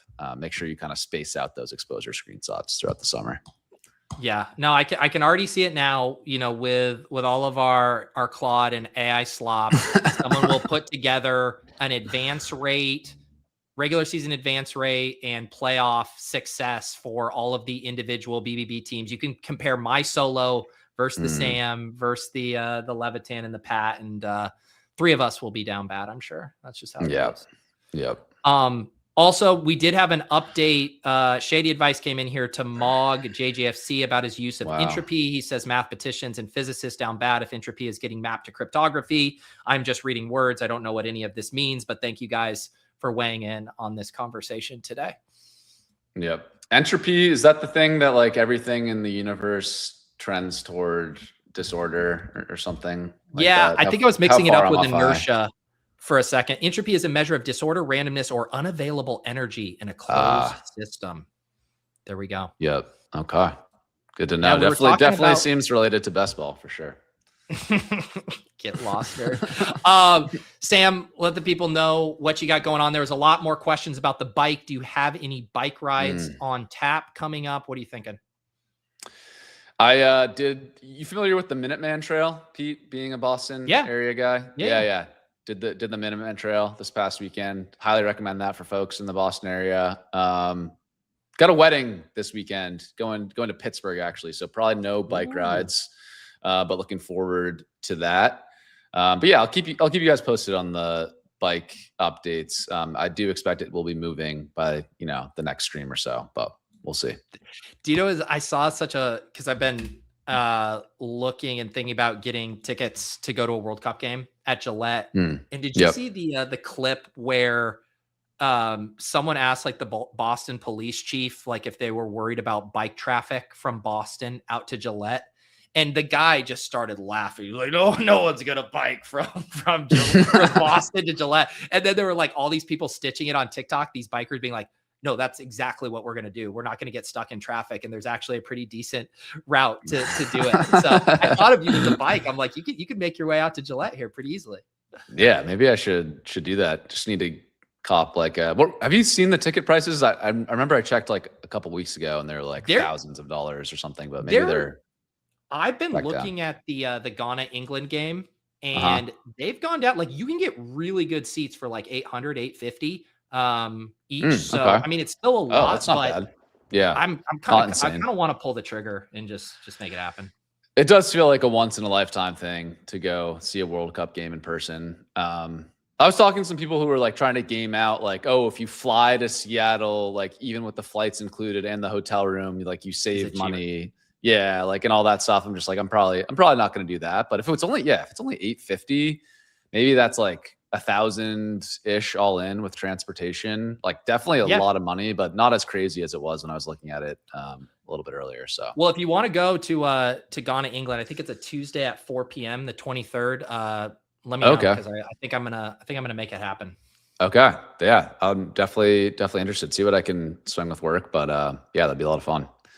Also, I gotta give Hugh Minuteman Trail. That's what my wife calls my walk to the bedroom each night. That's pretty good. Oh man, yeah, that and the Trail of Tears, I guess. All right, Sam. Any other final plugs here before we bring on Kerrane? No, have fun with Kerrane. I guess I'll be on with him on Thursday on the That's Fair stream.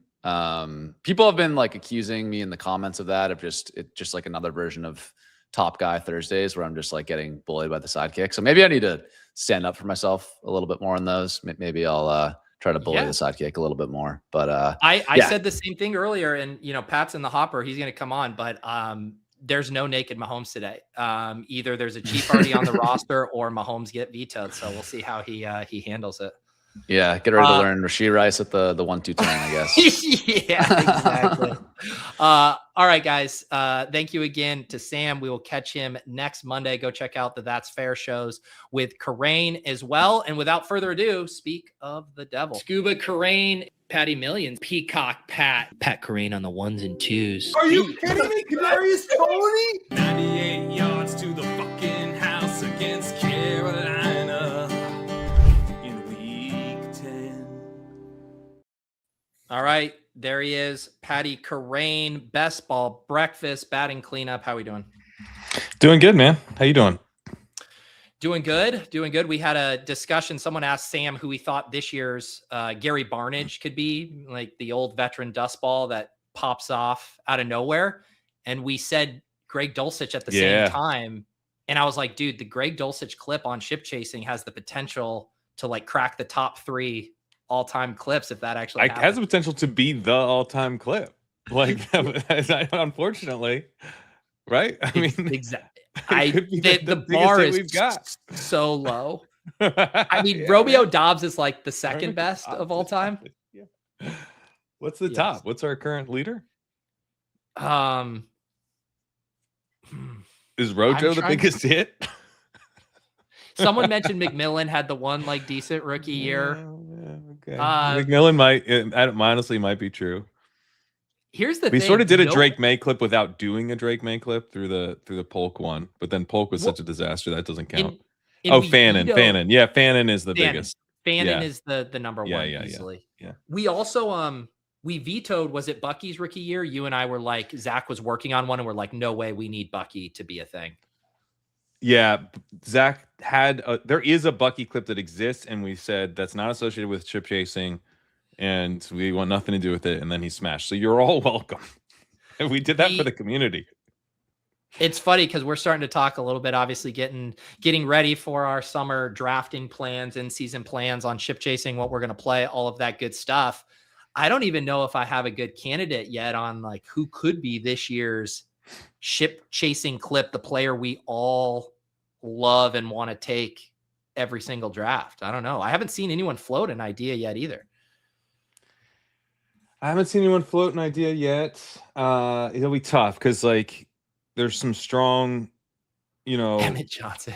There's some divisive players. I mean, Emmett Johnson, I was going to float just because he's a Chief, but like, we're stribbling about Stribling has become a bit on ADP chasing, but Jacob is very out on Stribling. He's very out on Stowers, who I like and could be kind of an FFPC type of darling for us, but maybe that'll be tough. It's not going to be Rachaad White, I will tell you that much. Well, historically it's been a rookie, so Rachaad White is a little outdated for that. Yeah, I don't know. Maybe like a Jeremy Bernard we could get on board with. He goes late. Yeah. It is so hard because it does have to be someone we're we're all very enthused. I think it'll just like usual. It has to reveal itself to us after Right. a few drafts. I don't think we're quite there yet. Yeah, it's definitely not. The problem is the running backs are the guys that you're kind of most excited for that. We'll see where Jonah Coleman goes on FFPC because I could see him being. I think he's probably a better redraft pick than best ball pick, at least right now. And then, maybe that changes. Maybe just a really good pick on both. But right now, it's like it's uncertain. We might he might be the easiest week 1 cut ever, but whatever, like you take your chances and see if you can get these guys who just like crush the where you took them. So I could see Coleman being someone we get excited about, but he'd have to go. But it's a running back on FFPC. He might get pulled up. It almost has to be a wide receiver because, like you said, that even if we love Stowers, like he could get steamed. The running backs get steamed. It kind of has to be a wide receiver we're a little off market on with our enthusiasm. A word on sports says Lemon, and I have a ton of Lemon. He probably will go pretty cheaply on FFPC because I think he's underpriced in best ball. So he might be like a 9th round FFPC pick. That's someone we could get excited about. I could also, I think Charlie with Omar Cooper of being like the FFPC crowd, basically underweighting just his draft capital. And we're like, man, let's just see what this looks like kind of thing. 100%. I could see him. And then Concepcion would be the other guy. Yeah. Concepcion's a very good first round receivers. Yeah. It's actually so clear in my head now where those are the guys where, we're doing these builds. We have 2 running backs early and we're just hammering wide receiver. And then it's like, should we pivot back to another running back, grab a quarterback? And we're like, fuck, Concepcion's still here, man. We just got to take Concepcion. Like that's for sure happening. Yeah, that's definitely happening. I also think Lemon would probably be, as I think through this, the favorite because the one clip that worked was the Fannin clip. And in the Fannin clip, it's a little tongue in cheek. We're talking about the duck footedness with Lemon, the weird combine stuff, him lustfully answering questions at the combine was weird, it's funny and strange. And, I think we could kind of do the clip around. I'm sure that will come up as we're drafting. So we could, potentially have a clip that's not pure height, which worked out well for us last year. It's true. It's true. And it does help when you're protected a little bit. Like even the year we did Sky Moore, the reason it got so out of hand is because everyone else was very excited about a rookie wide receiver on the Chiefs with Mahomes. Right. No one's excited about Geno, about whoever's quarterbacking the Browns. So you have a little cover there for sure. Exactly. All right. Yeah. Chris was asking in the chat, if you guys do want to get tipped off to drafts, it is in the Deposit Kingdom Discord. You just become a YouTube member. I dropped the link on how to get into the Discord in the chat. It's also in the show notes. Basically, once you're a Best Ball Value Hounds tier, you go in the FAQ in the server, you sync your YouTube and your Discord account. I promise it's a lot less complicated than it sounds. Then you'll have access to that channel where I post when I'm hopping in a draft, like I just did now. And we need 6 more for a Best Ball Mania draft. That YouTube membership will also get you access to the After Dark shows, which I do once a week. Had a really good conversation with Dave from ETR last night. We were talking about the mental aspect, Pat, of how chasing qualifiers in DFS, he was talking about the Dog Bowl, can just be such a mental grind of being so close to the top and walking away with nothing. Yeah, I actually haven't done a lot of the live event stuff in any, I haven't really done the Dog Bowl even because I'm like, I don't know if I can make this. I might not be able to go to it if I get, you know what I mean? Yes. So that is interesting though. Well, I mean, you get it too, even just from playing DFS, where it's like, oh, for sure. Even chasing you play small tournaments, you do a good job with contest selection, but it doesn't matter. Like when you lose 5-6 weeks in a row, playing DFS, it starts to really wear on you. So if those kind of conversations are interesting to you, definitely check out the show with Dave. Pat and I are here in a Best Ball Mania draft. We got the 103, same slot I just had with Sam, my 48th Best Ball Mania draft. Ready to rock here? Yeah. Just click the wheel there and that should open up the tab. All right, here we go. 103. Are you still Chase here every time? I'm Chase. If I got, if one of the running backs dropped, that'd be great. But I don't really feel the need to reach for Puka. And I have plenty of Puka. So what percentage? Because then I think the interesting thing, Burrow, a lot of times, I guess, depending on what the Higgins drafter does, is available late 6th. Are you auto clicking Burrow at pick 70 on these teams, or is it not that easy? Burrow, I mean, yeah, I take some Burrow with Chase. It honestly depends on what the structure I have is, right? Like if I, let's say we go, running back. Let's say we go running back, and then receiver, and then a receiver falls. Like I'm taking that receiver in the 6th. Yeah. So it really just depends on the opportunity cost of it. But obviously, yeah, I mean, Burrow getting back. Burrow doesn't always get back to you as part of the problem here because you got the Higgins drafter to worry about. Yeah. And I mean, that's kind of how I guess this year's different in best ball in that there are the QB runs and the QB window. But traditionally, a good heuristic is when the board is flat, when another player isn't jumping out, then you kind of pivot over to quarterback as all right, this is now the spot to do it. Yeah.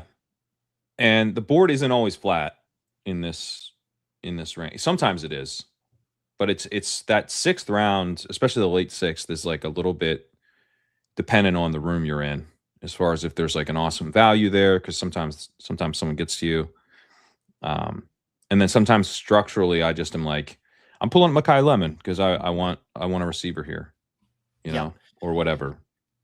Yeah. And I think, the other thing I tend to look at, and I know you're letting the Sims drive a lot of it for you, is just like, what other late quarterback outs do I have? If I have a lot, then the Burrow pressure doesn't feel quite as heavy. But it's obviously nice to correlate those two. Yeah. And there's always money in the banana stand, AKA naked Patrick Mahomes. Man, shout out to Sean Siegel for making always money in the banana stand more synonymous in my head to his old blog than to the actual original source material of Arrested Development. Seriously. All right. We were just talking through this spot with Sam. He goes Nico, who we went with. So now we're looking at Pickens, Bowers, McBride. I haven't done Bowers in a hot minute. Is that your guy? Yeah. Very happy to get Bowers here. Yeah. Yeah, man, it's one of those things where, I mean, we've talked about it before. Like, I agree, Bowers is the best pick there. And man, I've been loving how my late round tight end teams look of late. Yeah, no, I think both can be true. And the other thing with the Sims, like the idea that like you have Bowers, therefore you have to stop at 2 tight ends doesn't seem to be backed up by the math. It's like, yeah, you're not going to like necessarily prioritize tight end. What about this? Let's do it. All right. Okay, let's do it. Here we go. For the audio listeners, we just started Jamar Chase, Brock Bowers, Trey McBride. It was the top suggestion there. We obviously get the week 17 correlation. Never forget Elite Tight End Bowl. This will be interesting, Pat.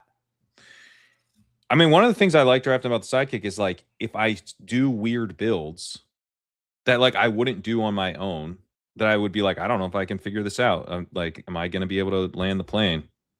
I'm like, I think I am going to be able to land the plane because I've got Sims helping me. So, that's we've got some builds that are a little bit outside the, what feels the most comfy in a few different directions. This being one of them. So yeah, I mean, this is straight top guy so far. Bully tight end. The McBride one has been falling. Like McBride's been falling to the mid 3rd for me in a bunch of the puppy 2 slows I've got going. I've got McBride a lot because he's now fallen to the 3rd, and I think we're gonna be fine. I think we're gonna pull this off. There you go. There's some testimonials in the chat. I've gotten this suggestion a few times, but haven't been able to bring myself to make the click. Well, consider us your Sherpas, our experiment here of what a Bowers McBride team can look like. All right. Crumb, man. Crumb goes, double bully tight end. Oh my God. This is wild. I'm losing my mind. Everybody hold on. Well, isn't double bully tight end sort of like, you're saying it twice? Isn't that, like bully tight end means this. So double bully tight end would actually be if we took 2 more tight ends early. It's almost like naming your podcast Chief Stacks with Davis Maddock. I named it No Chief Stacks, and then I stacked the Chiefs without. It was That's my on idea, me. so I changed it. didn't watch the video. I just saw the title in my podcast feed, and I couldn't help myself. No, I loved it. I loved it. It was even funnier than you realize, because it was supposed to be a stream where we didn't stack the Chiefs, and then I took naked Mahomes, and then the following draft we stacked the Chiefs. Incredible. All right, we have Chase, we have Brock Bowers, Trey McBride. Fortunately, Colston Loveland is off the board. Scatabo, Waddle, David Montgomery, Adams, Bucky. Scatabo seems great. I would be down with Waddle too if you want to do that.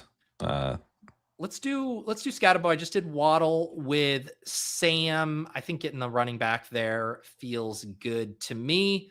Also, I just want to say I see this joke here from Jason. Can the Sidekick put a T-shirt at the top of the queue for Pete? Yeah, win Sidekick merch, Pat. Win Sidekick merch. Well, actually, if you're going to Scott Fishbowl this year in the live events, they're doing some glasses. The Scott Fishbowl glass. The Sidekick is sponsor for that, so it's a pretty sweet glass. John Bosch just put it out on Blue Sky. If you want to get a picture, I can actually grab the glass. I'll share it. But that's not like merch, but it's part of the Scott Fishbowl. Is it at all the? I'm going to the Boston Scott Fishbowl. Yeah, you'd be able to get it at the Boston one. Yeah. All right. Cheers. Yeah. All right. About to be on the clock. We'll see what Rambler times out on. We get both Waddle and Scatabo here if you want it. Let's do it, man. All right. We start Scatabo, Chase, Waddle, Brock Bowers, Trey McBride. My mind, and I assume like a lot of people in the chat, is so conditioned to have not done a start like this that when my brain looks down here, I assume that I accidentally autoed a pick and then just hopped in to try to save it. That's what my brain's doing when I look at it.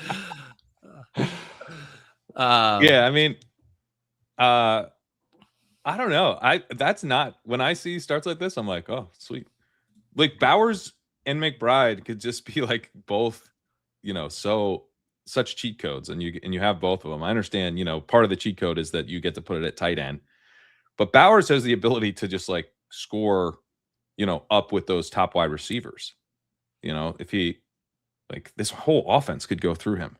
They're going to play Jack Besh, dude. Jack Besh is going to get run.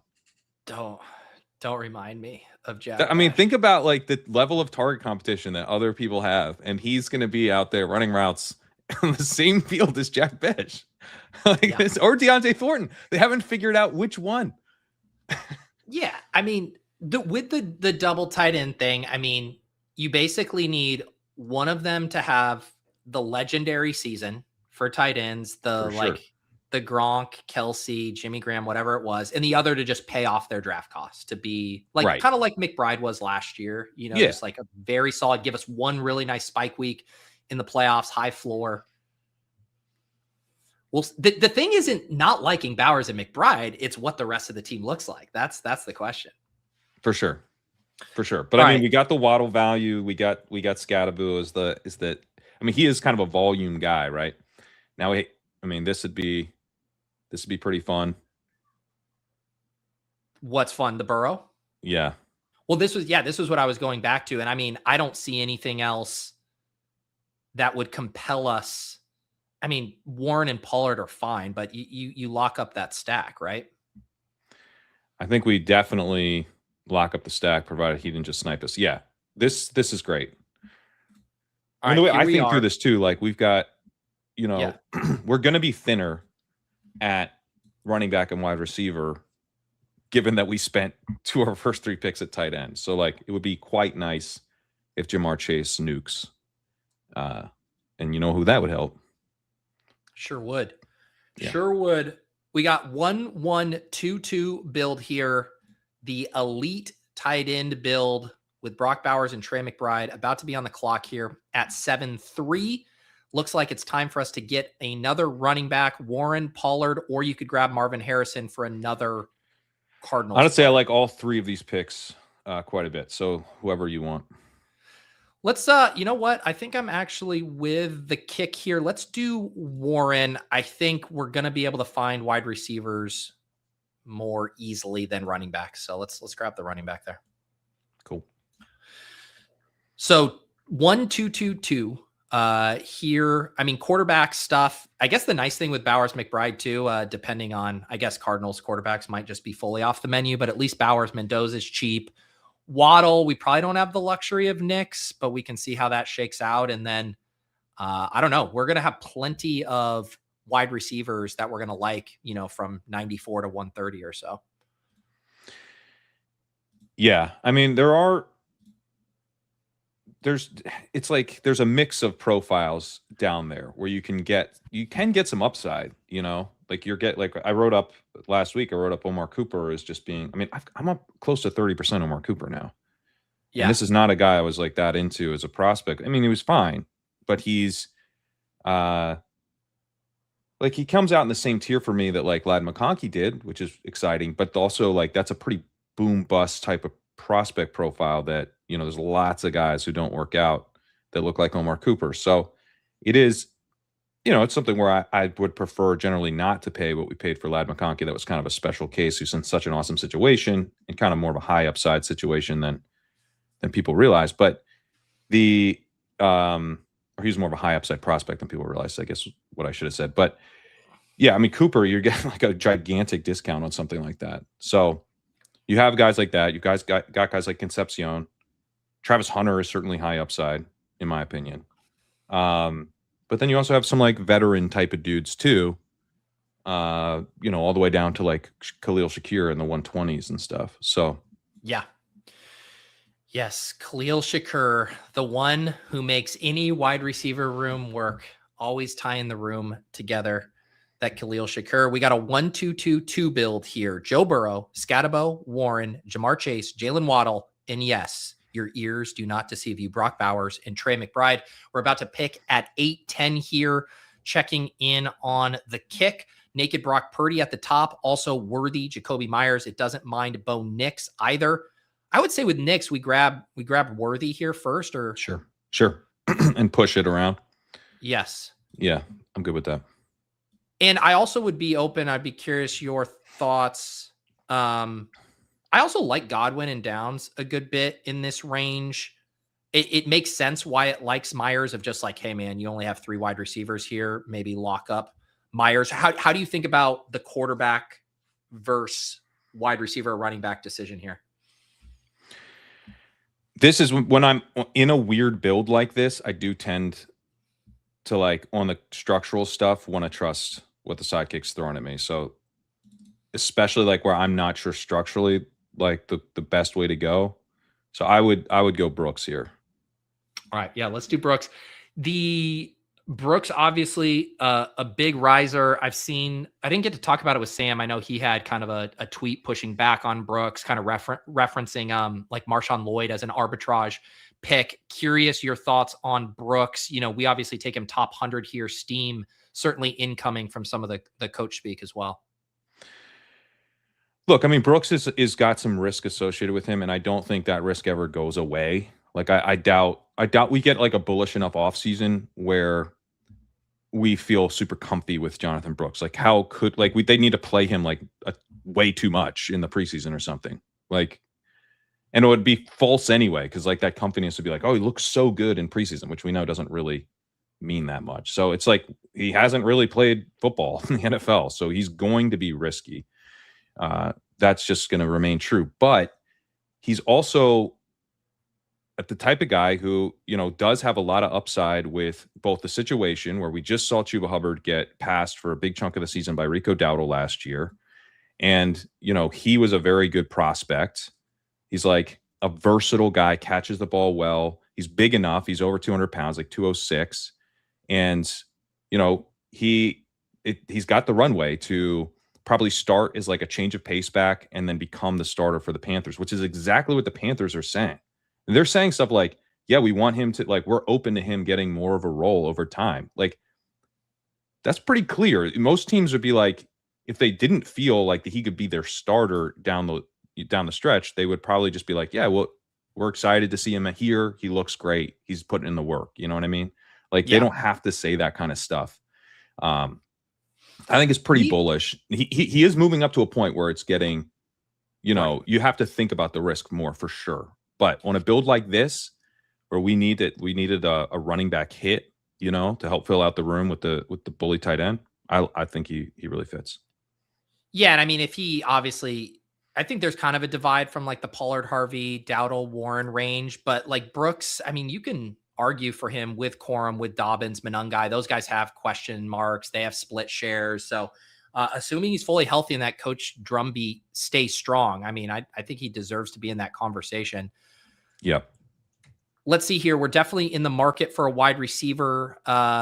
ADP, we got Dobbs and Concepcion here. Sidekick has a lean to Dobbs, but these are 1-2 right here. Do you got? I'm good with either guy. Yeah. Let's see here. We can we'll go with the vegetable pick in the earlier ADP pick and see if we could potentially get both of them. So let's grab Dobbs here. Yeah, Concepcion jumps to the top now. I mean, both are really, really good picks there, I think. I guess maybe 2v2 on it to push to Concepcion is like if Shakir is the consolation prize. Did you just take Shakir with Dobbs as is? Other consolation prizes at rookies later that aren't quite Concepcion, but I mean, we talked about Cooper as someone we could maybe take on the next turn. We could also try to just put a little notch in our Rachaad White exposures to get us closer to Jacob here. You want to grab Concepcion, man? Yeah, dude. That's awesome. 123 for Concepcion. So he slides 6 picks past ADP. We get Dobbs slightly past ADP. We avoid the Shakir pick. So 1-3-5-2, Burrow, Scatabo, Warren, Brooks, wide receiver, Chase, Waddle, Worthy, Dobbs, Concepcion, Bowers, McBride. So I would say we're on pace at quarterback. Really solid wide receiver room. Nothing needs to be said about a Brock Bowers, Trey McBride tight end room. It's really, can you make what's essentially a 0 RB build work with Scatabo, Warren, and Brooks as your top 3? Yeah, and I think we have those guys give you the type of upside I think you want. I mean, Warren is a little bit more vegetable-y than like a big swing, but I do think like in the 7th round, I think he could pay off pretty nicely for a room like this. Someone was asking for the case for him over Dowdle. And it would be that like of the two, Warren is clearly the pass catcher there. And you replace Kenny Gainwell with Dowdle as more of a guy who's probably going to fill in as more of like the true rushing guy. But like with Rodgers, you do want the guy who catches passes. And, I think that'll be more clearly Warren than it was last year where Gainwell was actually stealing some of that. Caleb Johnson does not seem to be a factor at all. Like they're talking about like he has work to do to make the roster and stuff. I guess Eli Heidenreich would be a problem if he's able to like establish himself. But I mean, so often that type of player is special teams only to begin their career. And he's a practice squad guy. So, it's something to keep an eye on. But like Warren last year had 1.51 yards per route run, which is actually a career high. He's 1.41 though for his career. He's been good there. He had 181 rush yards over expected last year, which is behind only James Cook, Derrick Henry, Bijan Robinson, Devon Achane, and Jonathan Taylor. He was really good last year. Like the workload wasn't there as much as we would like, and it probably won't be there, in a huge way, but he provides you, I think, solid production for the price. There's contingent value. If Dowdle were to go down, he could just be a workhorse there, with Dowdle out. He's a little bowling ball guy, even though he's undersized. So, he's more of like helps fill out a room than a gigantic upside swing, but I feel good about him as the RB2. On the clock here, Sidekick suggesting we grab a quarterback. You like Cam Ward's suggestion here? Cam Ward or Daniel Jones would be fine. Generally, I feel like if the Sidekick wants Cam Ward, we should take him. Yeah. I'll get him a lot. Both of them have week 17 correlation there on this team. We'll grab Cam Ward, who I do think has probably better late stack options anyways. Right. I was hoping Stroud would have been interesting because it's also nice then like Woody Marks comes back and you get a Stroud, Woody, Marks turn. Now we kind of have an interesting spot here where if Hunter's on the board, I mean, I think we take Hunter. Yeah, let's take Hunter. Yeah. Yeah, maybe. I mean, I think you could argue that running back is more needy on this team, but slaps are going to slap, right? Yeah, I mean, this is like because people have been asking about the running back stuff with Sidekick. We tend to take running backs earlier than you'd expect me to as a as a piss boy. But the other thing I've noticed is with the builds like this, you'll push a lot of it is like we just don't like the late running backs very much. Like these running back, and the market doesn't love these guys generally. Like it's not like so many guys we're super excited about. So it's like it's just we're not really wanting to invest a ton of our draft capital and our portfolio in these later running backs hitting. So if you have to force, Woody Marks is kind of fine, Spears is fine, Samson's fine. It's not like all these guys are terrible picks, but they're not like guys that we want to build a portfolio around basically. So if you have a chance to take Travis Hunter there in a room that's thin at wide receiver compared to, if you started not with Bowers and McBride and took receivers instead, then I think you just do that, right? Like you don't want to just force Algier or Marks over a much higher upside pick in Hunter. Yeah, and I mean, like you said, if you think the running backs available in 16, 17, 18 aren't that different from 12, 13, Right. 14, then there is a huge difference, I think, between some of these wide receivers and the guys going late. So yeah, that makes sense there. We have a 2-3-6-2. We have Burrow and Cam Ward, Scatabo, Warren, Brooks, Chase, Waddle, Worthy, Dobbs, Concepcion, Hunter, completely fine at wide receiver, jacked up at tight end, Bowers, McBride. This is really an exercise down the stretch of quarterback and running back selections. Yeah. And Cam Ward that's a funny kind of like I said with this, when you get weird with the start, I'm sometimes like, all right, let me see, how do you land this plane? And pushing the quarterback to Cam Ward and a Joe Burrow team, it does make sense to me, but I don't know that I would have done it. I mean, I wouldn't have done it. I don't draft Cam Ward that much. Yeah. I just wouldn't have done it. Well, Mendoza makes way too much sense here. Yeah. We need a quarterback. We stack him up with Bowers. That's a slam dunk. That's a slam dunk. Yeah. We get Mendoza here. So now we are set at quarterback and we're starting to look at running back. Sidekick still doesn't mind wide receiver stuff here. We have 4 more picks, 15, 16, 17, 18. Do we dip again wide receiver? Do we maybe pull up Sean Tucker? It's not even pulling him up. This is right at ADP. Yeah, it's right at ADP. I'm okay if you want to go Tucker. Yeah.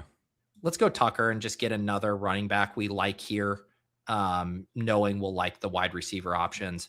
So to take stock here, 3-4-6-2, Burrow with Chase, naked Cam Ward right now, Fernando Mendoza stacked up with Bowers. The 4 running backs, this is where people are going to say, I love your tight ends, a little worried about your running back. Scatabo, Warren, Brooks, Tucker, wide receivers, Chase, Waddle, Worthy, Dobbs, Casey Concepcion, Travis Hunter, and of course, Bowers, McBride.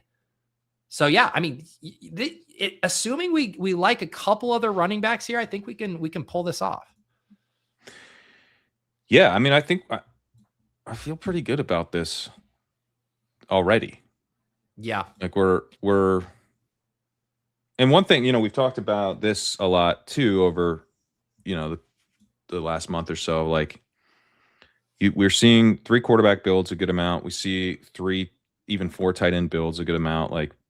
If the onesies, the onesies score points too, and you can try to load points in there depending on the values you get elsewhere. So I don't expect us to score the most points at running back in this league. Yeah. It's okay. I think we can advance without scoring the most points at running back, but we're going to score a shitload of points at tight end and we're going to score a lot of points at quarterback. And our wide receiver room is actually pretty damn good as long as the upside plays hit. And it's you have some running backs who ideally the room gets stronger as the year goes on. Yeah. Even though we don't have the 0 running back volume, we've got some 0 running back type profiles. Yeah. And it's, it's funny with this running back room, just because there are the question marks, but the upside scenarios for all of them are so clear. Cam Scatabo healthy, very clear upside scenario. Things change with the coaching change with Jalen Warren a little bit. Brooks is healthy and flips Chuba. you're stacking what ifs, but at least you have the profiles that if those what ifs hit, they're actually very fantasy friendly. Exactly. Tucker isn't really a pass catcher, but he kind of can do it. But yeah, the top 3 guys all catch passes, which I think is a nice thing for a thinner running back room. All right, let's look here. I do like Kerrane Allen a good bit. If we wanted to get another running back, Sidekick though doesn't mind the Cam Ward stack here at wide receiver, or Calvin Ridley. I would stack it up. All right, let's stack it up here. We'll get our 7th wide receiver. I'll be curious if it flips us to running back heavy now. With I don't think it will. Yeah. Wow. So would you IKB this spot? I mean, the one guy I would consider IKBing is Kerrane, where I can foresee a world in which we get a lot higher on Kerrane. So if you kind of want to like front run things we haven't seen yet, I'd be okay with that. But yeah, it's basically like with what we know now, you should live and die by these 4 running backs probably, and just try to score points at receiver, and then maybe stack it up with a Gesicki type. You want to visit the Wisconsin Dells? Let's go to Wisconsin Dell, man. Let's go to the Wisconsin Dells. I really set that up as if there was a clip of like, you want to visit the Wisconsin Dells? We need like a Shady's saying I would have guessed the Sims probably try to land this as a 3 or 4 running back room. Yeah, which is my experience with this as well. Which again, it feels uncomfortable, but it's funny because it's like it feels uncomfortable in the opposite way.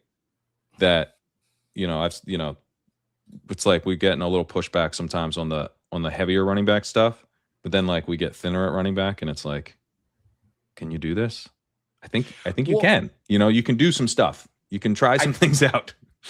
Yeah, and I think the takeaway to me is fairly obvious. Of you don't want to chase bad picks simply because of perceived positional stuff. Yeah, there's a safety to feeling robust at positions, and this feels extremely uncomfortable. And yet you can also see how this works. Now, someone might say, okay, the odds of the Scatterboo health, Warren flipping Dowdle, Brooks flipping Chuba, Tucker being the guy are thin, but there's also clear scenarios where that hits. And if those 4 hit, then everything else is supercharged beyond belief. So I get it, but man, it does push you outside of your comfort zone for sure. Yeah, exactly. No, but that's exactly it. That's exactly it. And not forcing bad picks to check a box. That's the thing with the Sims that I've noticed the most. It's like, hey, I would like to check this box here, and I would like to do it by taking someone we don't think is good. And the Sims like, like, that sounds really stupid, dude. Don't do that. Yeah. Yeah. It's and at least with it'll be interesting to see how stuff shakes out, later this summer as well, right? Where right now we have so much uncertainty with late round running backs that I'm guessing just nobody's going to pop late enough. But we start getting more clarity. You guys update your range of outcomes, the projections. All of a sudden, there's more viable options. And then it's like, oh, yeah, you need a 5th running back here because there is someone who could actually hit your lineup reliably. Yeah, it wouldn't even be you need a 5th running back here. It'd be like this guy scores a lot of points, and those points will hit your lineup because you only have 3 or 4 running backs, right? Like that's kind of more of like this guy's like actually just a good pick now. Yes. So. Yeah, and I think we're going to get that. Like we're all drafting so much more than we used to at this time of year. We're on the clock. So Mike Washington, Gesicki with Burrow, or LeKent Allen. Who do you want? I'm okay with Gesicki actually in making this build even weirder. I was thinking that too for Max screenshot for Max equity. Weirdness. Yeah, for the screenshot equity, people absolutely hating it. Well, here I'll tell you the story. And look, if it was 19 rounds, we would take LeQuint. So there you go. We got this is what happens, Pat. It's the year of Bowers and McBride, and one goes off week 15, one goes off week 16, and every single finals team has one of Bowers or McBride on it. All of a sudden, you have T. Higgins, poor guy, has a little hammy strain heading into the game. Might play some limited stats. Mike Gesicki's music. He's on the field, scores 2 touchdowns, 11 targets, 8 catches. 94 yards, winning BBM shipper. I love it, man. I love it. Bezig says Pete's looking at this team like, save this for Top Guy Tuesday. They'll put it in my We IKB 2 Mike Gesicki for the record. If we aren't willing to get weird and try some things on this show, then I don't even know what the point of the fucking show is. So I enjoyed doing this for sure. And like Pat said, it can't be both ways of like, oh, the sidekick's always pushing me to these running back heavy builds and the naked Mahomes over and over. It's like, well, we did not head down that path. And this was unlike any other team we've drafted on stream for sure.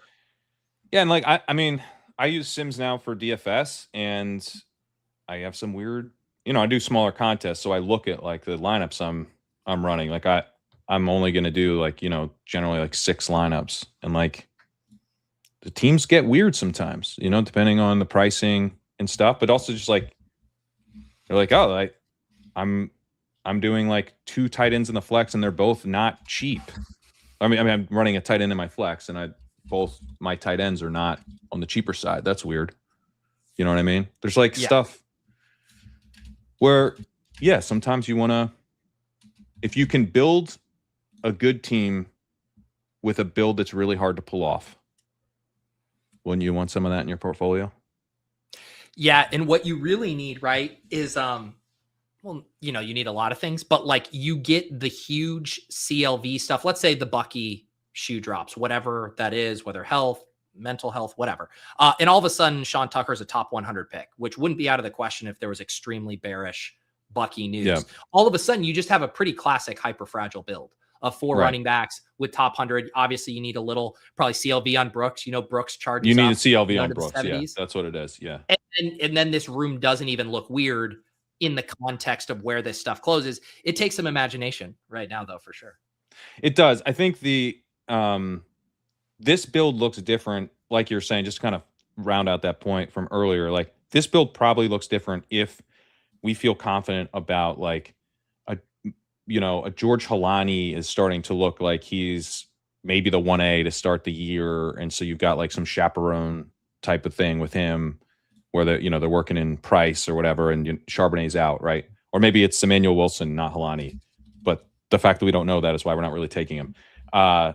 Katron Allen is like really starting to put a really nice camp together and moving up. Nick Singleton, Marshawn Lloyd is not being held out of practice. Like the guys who we could actually start to be like, all right, this guy's a good running back that we can take late. Maybe Chris Rodriguez, it's not looking so great for him, and LaQuint Allen starts to pop a little bit more as like he might be the secondary guy, Yeah. I don't know if this foot thing lingers or whatever. So anyway, there's like a million different ways, but we just don't like know who they are yet. And when we get into probably later, like late July, in early August, it's funny how it's like we won't really know that much more in like on July 20th than we know today, but we'll know like way more like on August 3rd than we know today. So that's where like some of this type of build probably does go to a 5 or even 6 running back build, because we just have a lot more confidence about which guys to take those dart throws on late. And look, I mean, like this is a build that probably, my guess is that where the Sims don't want to tack on those types of running back, this is a build where you probably can't really afford to take a couple zeros at running back. Yeah. Like you need production at all the roster spots to make this work would be my guess. Here's the full recap here, just to make sure our audio listeners have been tracking exactly what went down in this funky build where we started in round 2 with Brock Bowers and followed it up with Trey McBride. That was the 2-3 turn. But a 3 quarterback room: Burrow, Cam Ward, Fernando Mendoza. 4 running backs: Cam Scatabo, Jalen Warren, Jonathon Brooks, Sean Tucker. Twitter will not like this team, but I think we have talked it out and made a compelling case of why it's an interesting team to have in your portfolio. The wide receivers: Jamar Chase, Jalen Waddle, Xavier Worthy, Romeo Dobbs, Casey Concepcion, Travis Hunter, Calvin Ridley, and Tank Dell. 3 tight ends: Brock Bowers, Trey McBride.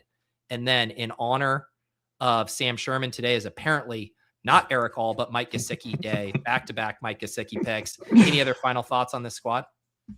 Well, one more, which is that there were comments here that George Halani from Frankie Dash saying Halani getting buzz at camp looks great. And then the very next comment was Sam had more carries than Halani. I think you guys are sleeping on Manny Wilson. And like, is this exactly what I mean? Like, we don't have clarity on like so many of these late round dart throws, which we will have. Like, we'll be wrong. You know, we're not going to have a 100% hit rate, but we'll have a better sense of you know, which guys are worth taking a stab on not too long from now. Yeah, I think I would have, you know, again, I think if I could do it over again, I'd be like, let's add Kerrane, you know, when we did, and then push the Ridley pick and see if Ridley comes back, or if not, just end up with 7 wide receivers. That's the one, like that one rookie there that could also see a huge CLV bump would have been pretty interesting to me. That's the guy. That's the type of guy where I am more likely to do what you're suggesting there, where it's like, hey, even though it's like the Sidekick just wants all receiver here and Calvin Ridley stacked, let's take Ridley. But Allen is the one I do think about, because I can just see a world like it's like, I don't believe this yet, but I can see myself believing that he's a smash. You know, for sure. Again, like he might be on the practice squad. So I don't believe that at the moment, but you know, he could move from 6th round pick to like potential starter by midseason, you know, with a few there's very direct precedent for it on his own team. Yeah, literally on his own team. Yeah. Yeah. So that I'm not sure it's very speculative. So it's like it's kind of like, how much do you want to try to like predict that we will get that from the Commanders, which we haven't really yet at all. Yeah, I think the 2 rookies that I could see with just a little bit of news, obviously an injury that would rock it up, would be Damon Claiborne behind the 2 veteran Vikings backs and Kerrane Allen. Those things are just so wide open that news will tilt the ADP scales very quickly there. I agree. I could also see, like, one thing I wonder about too is like, do we get any kind of second year backs that, you know, start to really pop as picks too, and which we haven't, you know, there's not too many guys. It could have been Marshawn Lloyd, but people are just so fed up with him never being healthy, because man, the steam would otherwise be there for a guy like him. 100%. Although he's, I think, a 3rd-year guy, which is part of the. Oh, you're right. It just feels like. It just feels like because you've never really seen him play. Yeah, are we sure he's not a rookie? 25-year-old rookie. Yeah. Oh man. All right, let's see here. So Pat, fun draft there with the kick. You guys are going to have ADP chasing tomorrow night. We'll have ship chasing on Wednesday afternoon. And I will just shout it out again. Both shows last week, the ADP chasing was elite. So many great moments, including the Rachaad White reveal from Jacob, and then really fun evergreen ship chasing show with Pat, myself, and Davis, where Davis had this idea that we look into the future, try to predict the storylines that will define the fantasy football season. And we got into all kind of interesting subplots, both like X's and O's, like real football guy shit, also best ball meta type stuff, and all of the potential fallout. We got a lot of good feedback on those shows, Pat. Those are my favorite types of shows. It's my favorite type of show for a couple of reasons. One, because we had never done it before. Davis just like threw out the idea. We were immediately like, great idea. Let's do it. I put very little thought into like what I was going to say before we jumped on stream, and kind of just flowed with it. Kind of was thinking on my feet with like, listen to what you guys are throwing out there, and kind of just thinking on my feet of like what these narratives would be. And so it just, it feels like just a fun discussion. And then it's such fun, like off-season type of content. Like, well, we can't get away with kind of just musing on things, once we get into August and obviously in the season. So it's fun to just like zoom out and, talk about the potential narratives that would come out of this off season. So yeah, that was a really fun show. For sure. And I think we're going to start to mix in, I imagine, some kind of redraft focused content as we start to think about our high stakes portfolio. We're obviously just messing around with what the clip could be. So we'll have news for you guys on our draft schedule. We'll obviously get the mini-sode series that I know a lot of you guys like tracking, our first high stakes draft where we record on the clock through that first slow draft. And I'm excited to kind of start doing some of the exercises of, all right, we got a lot of our best ball takes. Where are we differing in managed? Who are the players we might be higher on, lower on? I'm excited for that portion of the summer. Me too. And I think that's like another milestone thing though. Like we do the mini-sodes in 2018, 2019, the mini-sodes were us kicking off the our fantasy football season, right? Now we're like already deciding what like the dominant, kind of narrative and structures are going to be around like building teams this year. Like there is still a lot more to come. Like there used to be a period of time where we were mostly talking dynasty. This was dynasty. Yeah. And now it's like we're already drafting. So I think, this is a period of time that we're living in where like we're probably the teams we draft now are probably going to look different than the teams we draft later, and that's a good thing. Yeah, man, I just had like the flashback too of the ADP chasing main event draft last year when you guys just like in a moment of pure euphoria slammed it in on Trevion Henderson at like the end of round 4, was it? I think it was 3. It might have been 3. You're right. Start of round 3. You're right. I think it's the start of round 3. I think it was like Shope floated it and everybody else was going to be on board. And the second Shope floated it, it was just like, yeah, that's like one of those things where if Shope is going to float the slappiest pick, like it's going to happen. Like if we're kind of counting on him to not do that. Dude. And also I don't know if it'll take me forever to just like pull it up, but the way YouTube suggests stuff, it popped up on like, the smart TV or whatever, our very first video on this channel, or maybe it was this one. This popped up on my feed last night. It's time to chase those ships again, episode 101. And I pulled it up for like 30 seconds and Lauren was just like laughing at us. But this was June 26, 2020. So almost exactly 6 years ago. And you and me just bright-eyed and bushy-tailed, pre-wife, pre-kids, pre-streaming, all of this stuff here. And apparently we're running ads on this video. Yeah, what the heck? But I just wanted to show you us here, dude. Look at us. 6 years ago. Look at my lighting. You can barely see me. Oh, I forgot about this. This is, I believe this had to have been like the COVID summer. I think I can tell by my hair growing out, not having a haircut here.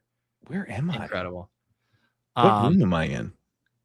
I remember you in this room when we were working on Fantasyland stuff.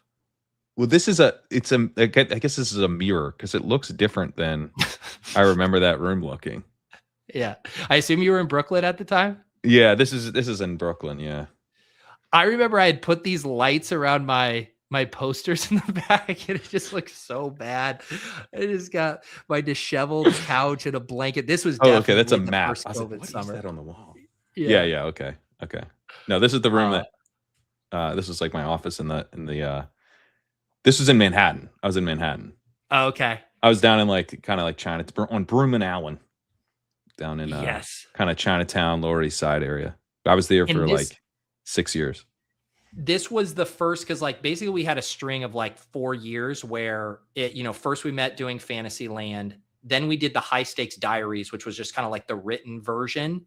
And then we did a year with the podcast at 4 for 4 where they hosted us. And then this was the first year we said, we are going to do it on our own and we're going to do it in video.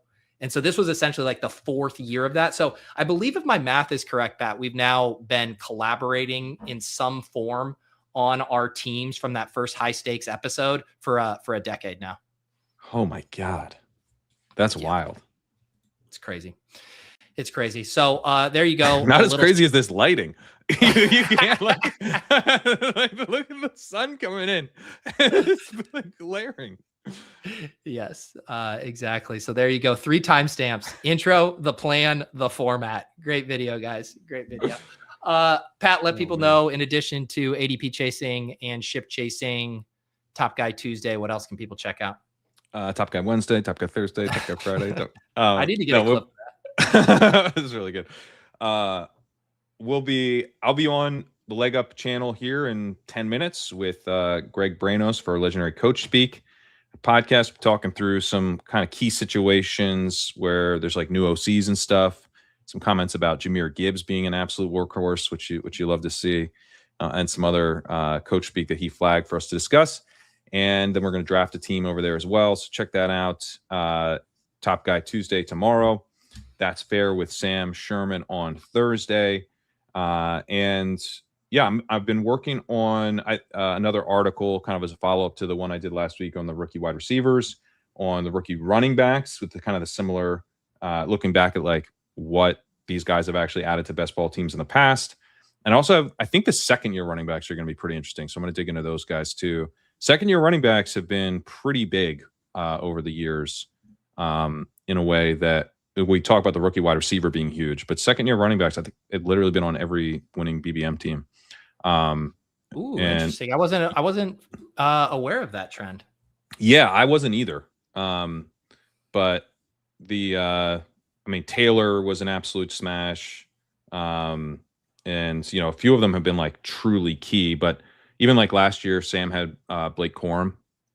So yeah, it's been kind of a little undercovered piece of trivia there, but also like obviously it's a group of guys that we generally do get excited about overperforming. And this year, although the rookie running back class isn't so great, we do have some really interesting second-year running backs. So I'm kind of curious to see if there's maybe some undervalued guys as I dig into that. So you can check that out when I publish it on Legendary Upside.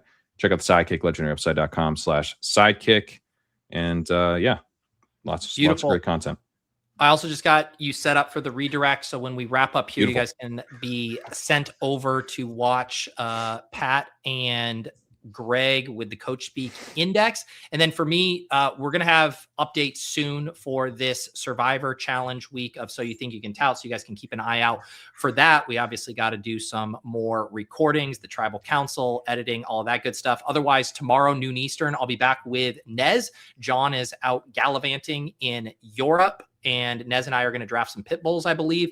We'll have the Swolecast tomorrow at 3. We're going to do a World Cup preview. I believe we have a guest. I want to say it's Andrew Laird from RotoWire, a ball knower on soccer. So he's going to get us set up for the World Cup. Survivor on Splash as well. I'll have Ship Chasing with Pat on Wednesday at 2, and then the Bash on Thursday for you guys who want to hop on stream and draft with me. Great show today. Great stuff in the chat from all of your ridiculous exposures to people campaigning Pat to be on a new idea I had, which is So You Think You Can Draft Stoned, and we're going to just have a stoner after dark one of these nights. So a lot of people were interested in participating in that.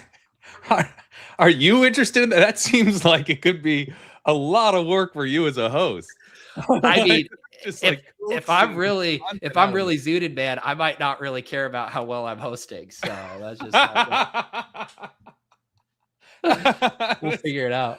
There might be some good clips to come out of that, but it could be. I don't know if it's going to be the most like. I need to look and see if there's an extra level of there's paywall, but then there needs to be another level of paywall of maybe that's just called a Zoom link with your friends. Is that what it is? Yeah. That's okay.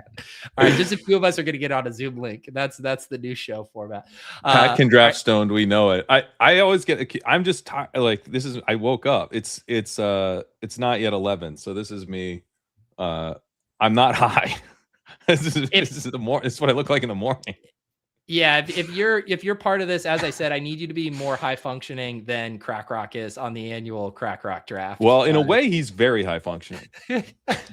Yes, we have this entertaining semantic debate on what high functioning actually means. All right, shout out to producer Mark in the hopper there. All you guys watching, subscribe to the channel. Shout out to Levitan, to Sam Sherman, of course, Pat. You guys are the best. Have a great Monday. We'll see you soon. Peace.